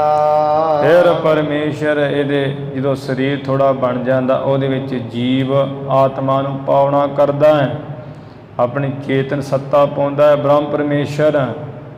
ਤੇ ਜਿਉ ਪਾਇਆ ਕਿ ਇਹ ਜੀਵ ਨੂੰ ਮਾਤਾ ਦੇ ਗਰਭ ਵਿੱਚ ਪਾ ਦਿੱਤਾ, ਤੇ ਜਦੋਂ ਗਰਭ ਵਿੱਚ ਪਾ ਦਿੱਤਾ ਉੱਥੇ ਇਹ ਜੀਵ ਦੀ ਰੱਖਿਆ ਕਰਨ ਵਾਸਤੇ ਗਰਭ ਵਿੱਚੋਂ ਤੇ ਉਹ ਜਿਹੜਾ ਮਾਸ ਹੈ, ਜਿੱਥੇ ਉਹ ਪੁੱਠਾ ਲਟਕਿਆ ਹੁੰਦਾ ਜੀਵ, ਤੇ ਅਗਲੇ ਪਾਸੇ ਮੂੰਹ ਦੇ ਤੇ ਸਾਰੇ ਸਰੀਰ ਦੇ ਜਿਹੜਾ ਕਵਚ ਚੜਿਆ ਉਹ ਵੀ ਤੇ ਮਾਸ ਦਾ ਹੀ ਹੈ ਨਾ। ਇਹ ਬ੍ਰਾਹਮਣੋ, ਮਾਂ ਜਿਹੜਾ ਹੈ ਜੀਉ ਉਪਾਏ, ਇਹ ਜੀਵ ਨੂੰ ਮਾਤਾ ਦੀ ਗਰਭ ਵਿੱਚ ਪਾ ਦਿੱਤਾ। ਪਰਮੇਸ਼ਰ ਨੇ ਆਪਣੀ ਚੇਤਨ ਸੱਤਾ ਨੂੰ ਪਾ ਦਿੱਤਾ ਤੇ ਮਾਸ ਮੋਹ ਮਿਲਿਆ। ਮਾਤਾ ਦੀ ਗਰਭ ਵਿੱਚ ਜੀਵ ਦੀ ਰੱਖਿਆ ਕਰਨ ਵਾਸਤੇ ਜਿਹੜਾ ਅਗਲੇ ਪਾਸੇ ਹੈ ਮੂੰਹ ਦੇ ਮਾਸ ਹੀ ਮਿਲਿਆ ਹੋਇਆ ਹੈ। ਹੱਡ ਚਮ ਤਨ ਮਾਸ, ਹੱਡ ਵੀ ਜਿਹੜੇ ਮਾਸ ਦੇ ਹੈ, ਚਮ ਵੀ ਮਾਸ ਦਾ ਹੈ, ਸਰੀਰ ਸਾਰਾ ਹੀ ਮਾਸ ਦਾ ਹੈ। ਮਾਸ ਬਾਹਰ ਕੱਢਿਆ, ਜਦੋਂ 9 ਮਹੀਨੇ ਉਹ ਜੀਵ ਨੂੰ ਬਣਿਆ ਹੋ ਜਾਂਦੇ ਆ, ਉਹ ਮਾਸ ਦਾ ਹੀ ਸਾਰਾ ਬਣ ਜਾਂਦਾ ਹੈ। ਮਾਸੋਂ ਕਹੀਏ ਜੋ ਮਾਤਾ ਹੈ ਮਾਸ ਦੀ ਬਣੀ ਹੋਈ, ਮਾਸੋਂ ਕਹੀਏ ਜੋ ਮਾਤਾ ਦੀ ਗਰਭ ਹੈ ਮਾਸ ਦੀ ਬਣੀ ਹੋਈ, ਉਸ ਗਰਭ ਮਾਸ ਦੇ ਵਿੱਚੋਂ ਹੀ ਤੇ ਜਿਹੜਾ ਜੀਵ ਹੈ ਮਾਸ ਦਾ ਬਣਿਆ ਹੋਇਆ। 9 ਮਹੀਨੇ ਬਾਅਦ ਜਦੋਂ ਮਾਤਾ ਪ੍ਰਸੂਤਾ ਪਾਉਣ ਹੋਈ ਤੇ ਉਸ ਨੂੰ ਬਾਹਰ ਕੱਢਿਆ। ਮੰਮਾ ਮਾਸ ਗਿਰਾਸ, ਬ੍ਰਾਹਮਣੋ ਸੁਣੋ, ਤੁਸੀਂ ਕਹਿੰਦੇ ਮਾਸ ਮਾੜਾ, ਤੇ ਸਭ ਤੋਂ ਪਹਿਲਾਂ ਜਿਹੜਾ ਬੱਚਾ ਹੈ ਤੇ ਉਸਨੇ ਜਿਹੜਾ ਮਾਂ ਦਾ ਅਸਥਨ ਹੈ ਉਹ ਵੀ ਤੇ ਮਾਸ ਦਾ ਹੀ ਬਣਿਆ ਹੋਇਆ, ਜਿਹਦੀ ਗਰਾਹੀ ਮਿਲਦੀ ਹੈ ਮਨੁੱਖ ਨੂੰ, ਜੀਵ ਨੂੰ। ਤੇ ਜਿਸ ਕਰਕੇ ਉਹ ਮਾਤਾ ਦੇ ਅਸਥਾਨ ਨੂੰ ਆਪਣੇ ਇਹ ਜਿਹੜਾ ਉਹ ਵੀ ਮਾਸ ਦਾ ਹੈ, ਮੂੰਹ ਵੀ ਮਾਸ ਦਾ ਹੈ, ਤੇ ਮੁੱਖ ਵਿੱਚ ਪਾ ਕੇ ਉਹ ਦੁੱਧ ਚੁੰਘਣ ਰੂਪ ਗਰਾਹੀ ਲੈਂਦਾ ਹੈ, ਦੁੱਧ ਚੁੰਘਦਾ ਹੈ। ਮੋਹ ਮਾਸਾ ਕਾ ਜੀਵ ਮਾਸਾ ਕੀ, ਮੂੰਹ ਵੀ ਮਾਸ ਦਾ, ਜਿਹੜੀ ਜੀਵ ਨਾਲ ਚੁੰਘਦਾ ਹੈ ਮਾਤਾ ਦੇ ਅਸਥਾਨਾਂ ਵਿੱਚੋਂ ਦੁੱਧ, ਉਹ ਵੀ ਮਾਸ ਦੀ ਹੈ। ਮਾਸ ਅੰਦਰ ਸਾਸ, ਮਾਸ ਦਾ ਜਿਹੜਾ ਸਰੀਰ ਬਣਿਆ ਹੋਇਆ ਉਹ ਮਾਸ ਦੇ ਸਰੀਰ ਦੇ ਅੰਦਰ ਵੀ ਸਵਾਸ ਜਿਹੜੇ ਚੱਲਦੇ ਹਨ, ਤੇ ਉਹ ਜਿਸੇ ਸਵਾਸ ਚੱਲਦੇ ਵੀ ਅੰਦਰ ਉਹ ਵੀ ਤੇ ਮਾਸ ਹੀ ਹੈ ਨਾ। ਵੱਡਾ ਹੋਆ ਵਿਆਹਿਆ, ਫਿਰ ਜਦੋਂ ਬਾਲਕ ਤੋਂ ਜੀਵ ਕਿਸ਼ੋਰ ਅਵਸਥਾ ਵਿੱਚ ਆਇਆ, ਥੋੜਾ ਜਵਾਨ ਹੋਇਆ, 18-20 ਸਾਲਾਂ ਦਾ ਵੱਡਾ ਹੋ ਗਿਆ, ਤੇ ਵੱਡਾ ਹੋ ਕੇ ਉਹ ਵਿਆਹਿਆ ਗਿਆ, ਉਹਦਾ ਵਿਆਹ ਹੋ ਗਿਆ। ਘਰ ਲੈ ਆਇਆ ਮਾਸ, ਤੇ ਉਹ ਕੀ ਕੀਤਾ, ਉਹਦਾ ਇਸਤਰੀ ਨਾਲ ਵਿਆਹ ਹੋਇਆ, ਤੇ ਇਸਤਰੀ ਕਾਹਦੀ ਬਣੀ ਹੋਈ, ਤੇ ਮਾਸ ਦੀ ਬਣੀ ਹੈ। ਉਹ ਮਾਸ ਹੀ ਜਿਹੜੀ ਮਾਸ ਰੂਪ ਇਸਤਰੀ ਘਰ ਲੈ ਆਇਆ। ਮਾਸ ਹੀ ਮਾਸ ਉਪਜੈ, ਬ੍ਰਾਹਮਣੋ ਮਾਸ ਤੋਂ ਫਿਰ ਜਦੋਂ ਵਿਆਹ ਕਰਕੇ ਲੈ ਆਇਆ, ਉਹ ਸੰਬੰਧ ਕੀਤਾ, ਜਿਸ ਕਰਕੇ ਦੋਵਾਂ ਮਾਸ ਰਕਤ ਬਿੰਦ ਤੋਂ ਦੁਬਾਰਾ ਫਿਰ ਇਹ ਮਾਸ ਰੂਪੀ ਜੀਵ ਪੈਦਾ ਹੋਇਆ। ਮਾਸ ਸਭੋ ਸਾਕ, ਤੇ ਇਸ ਕਰਕੇ ਵੀ ਮਾਸ ਤੋਂ ਹੀ ਸਾਰੇ ਸਾਗ ਹੈ ਨਾ। ਮਾਸ ਕਰਕੇ ਉਹ ਪੁੱਤਰ, ਅੱਗੇ ਉਹਦੀ ਸ਼ਾਦੀ, ਅੱਗੇ ਉਹਦੇ ਗਾਂ ਸੱਸ ਸਹੁਰੇ, ਉਹਦੇ ਮਾਮੇ ਚਾਚੇ ਤਾਏ ਕਿੰਨੇ, ਉਹ ਜਿੰਨੇ ਵੀ ਸਗੇ ਸੰਬੰਧੀ ਹੈ ਸਾਰੇ ਮਾਸ ਦੇ ਤੇ ਹੈ। ਮਾਮਾ ਕਿਹੜਾ ਲੋਹੇ ਦਾ ਹੈ, ਚਾਚਾ ਕਿਹੜਾ ਤਾਂਬੇ ਦਾ ਹੈ, ਸਭ ਦੇ ਮਾਸ ਦੇ ਹੀ ਹੈ ਨਾ। ਸਤਿਗੁਰ ਮਿਲਿਆ ਹੁਕਮ ਬੁੱਝੀਐ, ਇਹ ਗੁਰੂ ਸਾਹਿਬ ਜੀ ਨੇ ਤੁਕਾਂ ਦੇ ਰਾਹੀਂ ਗਿਆਨ ਦਿੱਤਾ ਹੈ ਤੇ ਨਾਲ ਖੁਲਾਸਾ ਕੀਤਾ ਵੀ ਹੇ ਪੰਡਤੋ ਵਿਦਵਾਨੋ ਸੰਨਿਆਸੀਓ, ਸਤਿਗੁਰੂ ਜਿੰਨਾ ਚਿਰ ਨਾ ਮਿਲਣਾ ਉਹਨਾਂ ਚਿਰ ਹੋਏ ਬੁੱਝੀ ਦਾ ਨਹੀਂ, ਜਾਣੀ ਦਾ ਨਹੀਂ ਹੈ। ਸਤਿਗੁਰੂ ਮਿਲਿਆ ਹੁਕਮ ਬੁੱਝੀਐ, ਸਤਿਗੁਰੂ ਜੇ ਮਿਲ ਜਾਣ ਪੂਰੇ ਤਾਂ ਪਰਮੇਸ਼ਰ ਦੇ ਇਹ ਗਿਆਨ ਰੂਪੀ ਹੁਕਮ ਨੂੰ ਬੁੱਝੀਦਾ ਹੈ। ਤਾਂ ਕੋ ਆਵੈ ਰਾਸ, ਉਹਨਾਂ ਨੂੰ ਰਾਸ ਆ ਜਾਂਦੀ, ਉਹਨਾਂ ਨੂੰ ਸੋਝੀ ਸਮਝ ਆ ਜਾਂਦੀ ਹੈ। ਆਪ ਛੁੱਟੇ ਨਹਿ ਛੁੱਟੀਐ, ਜਿਹੜਾ ਕਹਿਣਾ ਨਾ ਨਾਨੂੰ ਪੰਡਤ ਵੀ ਆਪ ਛੁੱਟੇ, ਵੀ ਅਸੀਂ ਤੇ ਛੁੱਟੇ ਹੋਏ ਹਾਂ ਜੀ, ਮਾਸ ਨਹੀਂ ਖਾਂਦੇ, ਅਸੀਂ ਤੇ ਐਵੇਂ ਹਾਂ ਜੀ ਉਵੇਂ ਹਾਂ, ਤੇ ਅਸੀਂ ਤੇ ਛੁੱਟੇ ਹੋਏ ਹਾਂ ਬਿਲਕੁਲ ਹੀ ਆਪਣੇ ਆਪ ਜਿਹੜਾ ਕਹਿਣਾ ਵੀ ਛੁੱਟੇ ਹੋਏ ਹਾਂ, ਇਸ ਤਰ੍ਹਾਂ ਕਹਿਣ ਨਾਲ ਤੇ ਨਾਨੂੰ ਪੰਡਤਾ ਬੰਧਨਾਂ ਤੋਂ ਛੁੱਟੀ ਦਾ ਨਹੀਂ ਹੈ, ਛੁੱਟ ਨਹੀਂ ਸਕੀਦਾ। ਨਾਨਕ ਭਜਨ ਬਿਨਾਸ, ਗੁਰੂ ਨਾਨਕ ਸਾਹਿਬ ਕਹਿੰਦੇ ਐ ਇਸ ਕਰਕੇ ਤੁਹਾਡਾ ਜੋ ਇਹ ਬਚਨ ਜਿਹਾ ਕਹਿਣਾ ਨਾ, ਇਹ ਤੇ ਨਾਸ ਕਰਨ ਵਾਲਾ ਹੀ ਹੈ, ਇਹ ਤੇ ਸਤਿਆਨਾਸ ਕਰ ਦੇਣ ਵਾਲਾ ਹੀ ਹੈ। ਇਹਨਾਂ ਨੂੰ ਪੰਡਿਤ ਵਿਅਰਥ ਹੀ ਬੋਲਦਾ, ਕਿਸੇ ਕੰਮ ਨਹੀਂ ਹੈ ਤੇਰਾ ਬੋਲਣਾ। ਇਵੇਂ ਸਤਿਗੁਰੂ ਜੀ ਨੇ ਇੱਥੇ ਉਹ ਮਾਸ ਖਾਣ ਦੀ ਕੋਈ ਜਿੱਦ ਨਹੀਂ ਕੀਤੀ ਵੀ ਅਸੀਂ ਮਾਸ ਖਾਣਾ, ਉਹ ਮਾਸ ਹੈ ਵੀ ਨਹੀਂ ਹੈ ਜੋ ਬਣਾ ਰਹੇ ਹਾਂ। ਅਤੇ ਇਹ ਤਾਂ ਗੁਰੂ ਜੀ ਨੇ ਉਪਦੇਸ਼ ਕਰਨ ਵਾਸਤੇ ਇਹਨਾਂ ਦੇ ਗ੍ਰੰਥਾਂ ਵਿੱਚ ਜਿਵੇਂ ਲਿਖਿਆ ਹੋਇਆ ਹੈ, ਸਿਮਰਤੀਆਂ ਵਿੱਚ, ਸ਼ਾਸਤਰਾਂ ਵਿੱਚ, ਵੇਦਾਂ ਵਿੱਚ ਜਗ ਕਰਨ ਦੀ ਵਿਧੀ, ਉਹ ਅੱਗੇ ਹੋਰ ਅਜੇ ਸ਼ਬਦ ਆਉਣਾ ਖੁਲਾਸੇ ਨਾਲ ਸਤਿਗੁਰੂ ਜੀ ਦਾ। ਅਤੇ ਉਹ ਉਸ ਨੂੰ ਇਹਨਾਂ ਦੇ ਮਤ ਮੁਤਾਬਕ ਹੀ ਜਿਵੇਂ ਇਹ ਖਾਂਦੇ ਵੀ ਹੈ, ਫਿਰ ਇਹਨਾਂ ਦੇ ਮਤ ਦੇ ਵਿੱਚੋਂ ਹੀ ਸਿੱਧ ਪ੍ਰਮਾਣ ਦੇ ਕੇ, ਸਿੱਧ ਕਰਨਾ ਦ੍ਰਿਸ਼ਟਾਂਤ ਦੇ ਕੇ ਪ੍ਰੌਢਿਆਬਾਦ ਦੇ ਰਾਹੀਂ ਮਾਸ ਦਾ ਮੰਡਣ ਕੀਤਾ। ਗੁਰੂ ਜੀ ਨੇ ਸ਼ਬਦ ਦੇ ਰਾਹੀਂ ਨਾ ਕਿ ਕਿਹਾ ਵੀ ਖਾਣ ਵਾਸਤੇ। ਦੋਹਰਾ ਜਨਮਾਦਿਕ ਤੇ ਅਪਰਜੋ, ਕਹਿ ਲੱਗੇ ਮਹਾਰਾਜ ਵੀ ਜਿਹੜਾ ਜਨਮ ਆਦਿਕ ਤੋਂ ਲੈ ਕੇ ਹੋਰ ਹੈ ਜੋ ਸਾਰੇ ਮਾਸ ਸਭੇ ਹੋਏ, ਸਾਰੇ ਮਾਸ ਤੋਂ ਹੋਏ। ਜਨਮ ਹੁੰਦਾ ਹੈ, ਜਨਮ ਤੋਂ ਬਾਅਦ ਜਵਾਨੀ ਆਉਂਦੀ, ਵਿਆਹ ਹੁੰਦਾ ਹੈ, ਅੱਗੇ ਰਿਸ਼ਤੇਦਾਰੀਆਂ ਬਣਦੀਆਂ, ਸਭ ਵੀ ਮਾਸ ਤੋਂ ਹੀ ਤੇ ਹੈ। ਬਿਨਾ ਮਾਸ ਨਹਿ ਹੈ ਕਛੂ, ਬਿਨਾ ਮਾਸ ਤੋਂ ਤੇ ਕੁਝ ਨਹੀਂ ਹੈ ਬ੍ਰਾਹਮਣੋ। ਹੋਏ ਤਾ ਉਚਰਹ ਕੋਏ, ਜੇ ਕੋਈ ਹੈ ਤਾਂ ਫਿਰ ਤੇ ਕਹਿ ਦਿਓ ਸਰੀਰ ਵੀ ਮਾਸ ਦੇ, ਪਸ਼ੂ ਵੀ ਮਾਸ ਦੇ, ਪੰਛੀ ਵੀ ਮਾਸ ਦੇ, ਛੋਟੇ ਮੋਟੇ ਜੀਵ ਵੀ ਮਾਸ ਦੇ, ਇਸ ਕਰਕੇ ਮਾਸ ਤੇ ਮਾੜਾ ਨਹੀਂ ਗਾ। ਗਹਿ ਵਿਰਾਗ ਜੇ ਉਰ ਬਿਖੈ, ਜਿਹੜੇ ਹਿਰਦੇ ਵਿੱਚ ਵਿਰਾਗ ਨੂੰ ਧਾਰਨ ਕਰਦੇ ਐ, ਸਤਿਗੁਰ ਕੇ ਢਿਗ ਜਾਏ, ਤੇ ਉਹ ਸਤਿਗੁਰ ਜੀ ਦੇ ਕੋਲ ਜਾ ਕੇ ਤਾਂ ਕੋ ਦੇ ਉਪਦੇਸ਼ ਜਬ, ਜਦੋਂ ਸਤਿਗੁਰੂ ਤਰੁੱਠ ਕੇ ਆਪਣੇ ਸਿੱਖ ਭਗਤ ਨੂੰ ਉਪਦੇਸ਼ ਦਿੰਦੇ ਐ, ਭੇਦ ਹੈ ਸਰਬ ਲਖਾਏ, ਉਹਨਾਂ ਨੂੰ ਸਾਰੇ ਭੇਦ ਹੀ ਮਹਾਰਾਜ ਸਤਿਗੁਰੂ ਪੂਰੇ ਜਣਾ ਦਿੰਦੇ ਐ। ਪਰ ਜਣਾਉਂਦੇ ਪੂਰੇ ਸਤਿਗੁਰੂ ਹੀ ਹਨ, ਉਹ ਸਤਿਗੁਰੂ ਨਹੀਂ ਹੈ ਜਿਹੜੇ ਹੁਣ ਨਾਂ ਲਿਖੀ ਫਿਰਦੇ ਆਪਣੇ ਡੇਰਿਆਂ ਦੇ ਅੱਗੇ। ਤਨ ਕੋ ਜਾਣ ਹੈ ਭਿੰਨਾ, ਉਹ ਫਿਰ ਮਨੁੱਖ ਜਿਹੜਾ ਹੈ ਨਾ ਗੁਰੂ ਕਾ ਸਿੱਖ ਮਹਾਨ, ਉਹ ਆਪਣੇ ਸਰੀਰ ਨੂੰ ਵੱਖਰਾ ਜਾਣ ਲੈਂਦਾ ਹੈ, ਪੁਨ ਚੇਤਨ ਭਿੰਨ ਦਿਖਾਏ, ਤੇ ਉਹ ਫਿਰ ਆਪਣੇ ਜਿਹੜਾ ਚੇਤਨ ਹੈ ਗੁਰੂ ਸਤਿਗੁਰੂ ਪੂਰੇ, ਉਹਨੂੰ ਚੇਤਨ ਸਤ ਚੇਤਨ ਜਿਹੜਾ ਆਨੰਦ ਹੈ ਸਰੂਪ ਆਪਣਾ ਆਤਮਾ ਨੂੰ ਵੱਖਰਾ ਦਿਖਾ ਦਿੰਦੇ ਹੈ।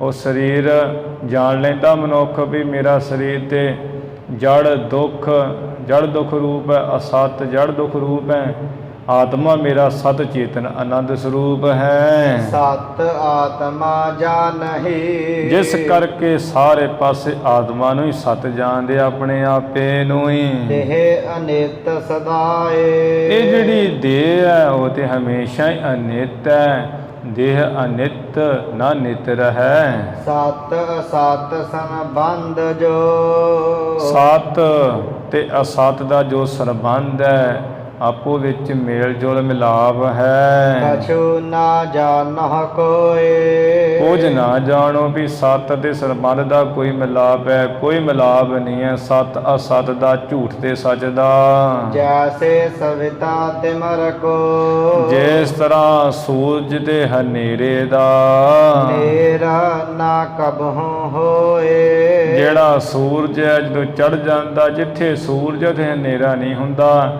ਹਨੇਰਾ ਕਦੀ ਨੇੜੇ ਨਹੀਂ ਢੁੱਕ ਸਕਦਾ। ਇਸੇ ਤਰ੍ਹਾਂ ਜਿਵੇਂ ਜਿਹੜਾ ਸੱਤ ਹੈ ਉਹਦੇ ਆਸ-ਪਾਸ ਵੀ ਜਿਹੜਾ ਹਨੇਰੇ ਵਰਗਾ ਅਸਤ ਝੂਠ ਹੈ, ਨੇੜੇ ਨਹੀਂ ਜਾ ਸਕਦਾ, ਕਦੀ ਢੁੱਕ ਨਹੀਂ ਸਕਦਾ। ਆਪਹੁ ਕੋ ਨਾ ਜਾਣੈ, ਇਸ ਕਰਕੇ ਸਮਝ ਲੈਣਾ ਵੀ ਸਤ ਅਸਤ ਦਾ ਕੋਈ ਸੰਬੰਧ ਮੇਲ ਮਿਲਾਪ ਨਹੀਂ ਹੈ। ਜਿਵੇਂ ਚਾਨਣ ਦਾ, ਪ੍ਰਕਾਸ਼ ਦਾ ਤੇ ਹਨੇਰੇ ਦਾ ਕੋਈ ਮੇਲ ਮਿਲਾਪ ਨਹੀਂ ਹੈ। ਜਿਵੇਂ ਹੁਣ ਇੱਥੇ ਬੱਤੀਆਂ ਜਗਦੀਆਂ, ਇੱਥੇ ਹਨੇਰੇ ਦਾ ਕੋਈ ਕੰਮ ਹੀ ਨਹੀਂ ਹੈ। ਜਿੱਥੇ ਹਨੇਰਾ ਹੈ ਉੱਥੇ ਪ੍ਰਕਾਸ਼ ਹੋ ਜਾਏ ਤੇ ਉੱਥੇ ਹਨੇਰਾ ਭੱਜ ਜਾਂਦਾ ਹੈ, ਜਿੱਥੇ ਪ੍ਰਕਾਸ਼ ਨਹੀਂ ਉੱਥੇ ਹਨੇਰਾ ਕੰਮ ਕਰ ਜਾਂਦਾ ਹੈ।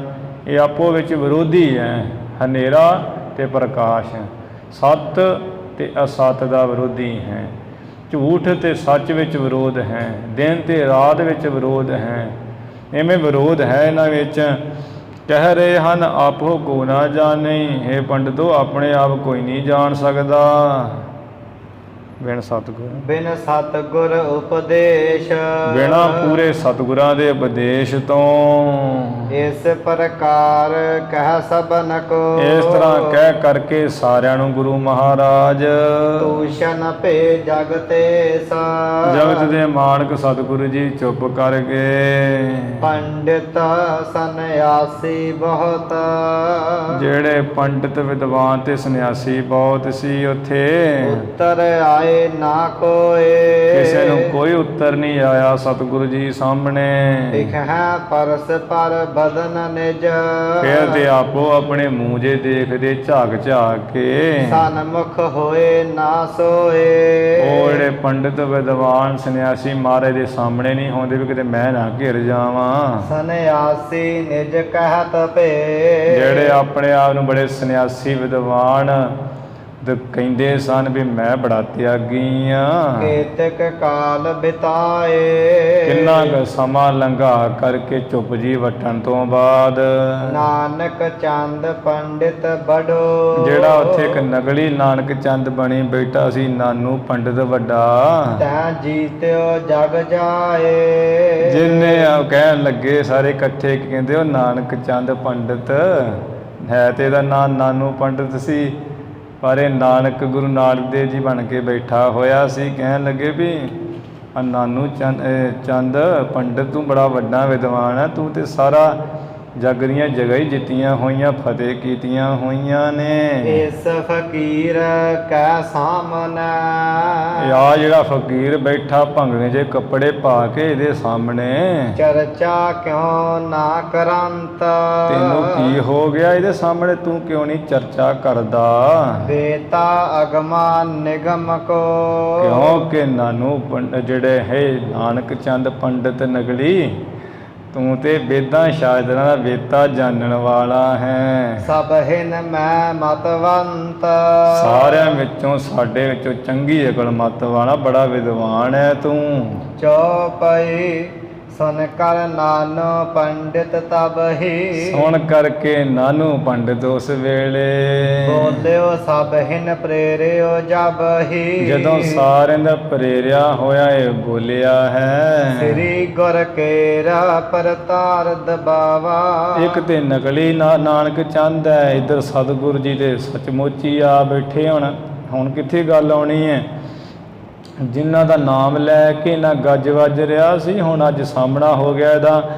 ਕਹਿੰਦੇ ਆ ਜਿਹੜਾ ਨਾਨੂ ਪੰਡਿਤ ਹੈ ਨਾ ਗੁਰੂ ਮਹਾਰਾਜ ਦੇ ਪ੍ਰਤਾਪ ਨੇ ਤੈਨੂੰ ਐਸਾ ਦਬਾਇਆ ਨਾਨੂ ਪੰਡਿਤ ਨੂੰ ਸਾਬਤ ਕੋਈ ਨਾ ਉਤਰ ਆਵਾ ਇਹਨੂੰ ਕੋਈ ਪੂਰਾ ਉੱਤਰ ਹੀ ਨਹੀਂ ਆਇਆ। ਐਵੇਂ ਟਾਲ ਮਟੋਲ ਜਾ ਕਰ ਦਿੰਦਾ ਊਂ ਜਿਹਾ ਕਰੀ ਛੱਡ ਜਾਂਦਾ ਹੈ। ਹੇ ਫਕੀਰ ਤੈਂ ਕੀਨ ਕੁਕਰਮਾ ਅਖੀਰੀ ਕਹਿਣ ਲੱਗਾ ਜਦੋਂ ਕੋਈ ਗੱਲ ਨਾ ਆਈ ਕਹਿੰਦਾ ਹੇ ਫਕੀਰਾ ਤੂੰ ਕੀ ਖੋਟਾ ਕਰਮ ਕੀਤਾ ਈ।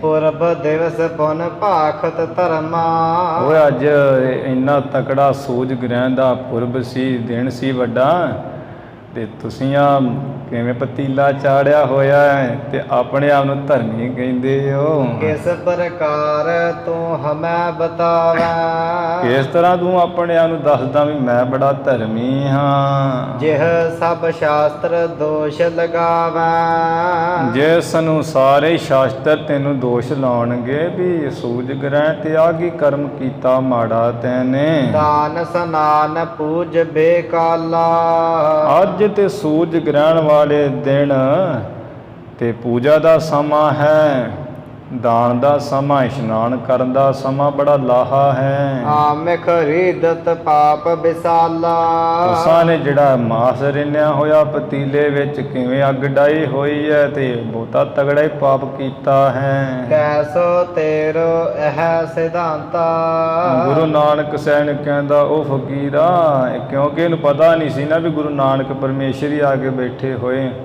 ਇਹ ਹੁਣ ਨਾਨਕ ਚੰਦ ਬਣਿਆ ਹੋਇਆ ਸੀ ਉਹਦੇ ਮੁਤਾਬਕ ਜਿਵੇਂ ਇਹ ਕਹਿੰਦਾ ਵੀ ਆ ਫਕੀਰ ਜੀ ਆ ਤੁਹਾਡਾ ਕਿਹੜਾ ਸਿਧਾਂਤ ਹੈ, ਕਿਹੜਾ ਮਤ ਹੈ ਤੁਹਾਡਾ, ਕੀ ਤੁਹਾਡੀ ਸੋਚ ਵਿਚਾਰ ਹੈ। ਉੱਤਰ ਦੇ ਨਤ ਹੋਏ ਹੈ ਪਾਤਾ ਉੱਤਰ ਦੇ ਦਿਓ ਸਾਨੂੰ ਨਹੀਂ ਤੇ ਤੁਹਾਡਾ ਨਾਸ ਹੋ ਜਾਏਗਾ। ਵੇਖ ਲਓ ਕਿੰਨੇ ਸਾਡੇ ਕੋਲ ਕੁੱਤਕੇ ਡਾਂਗਾ ਹਨ, ਤੁਹਾਨੂੰ ਇੱਥੇ ਮਾਰ ਮੂਰ ਕੇ ਰੱਖ ਦਿਆਂਗੇ।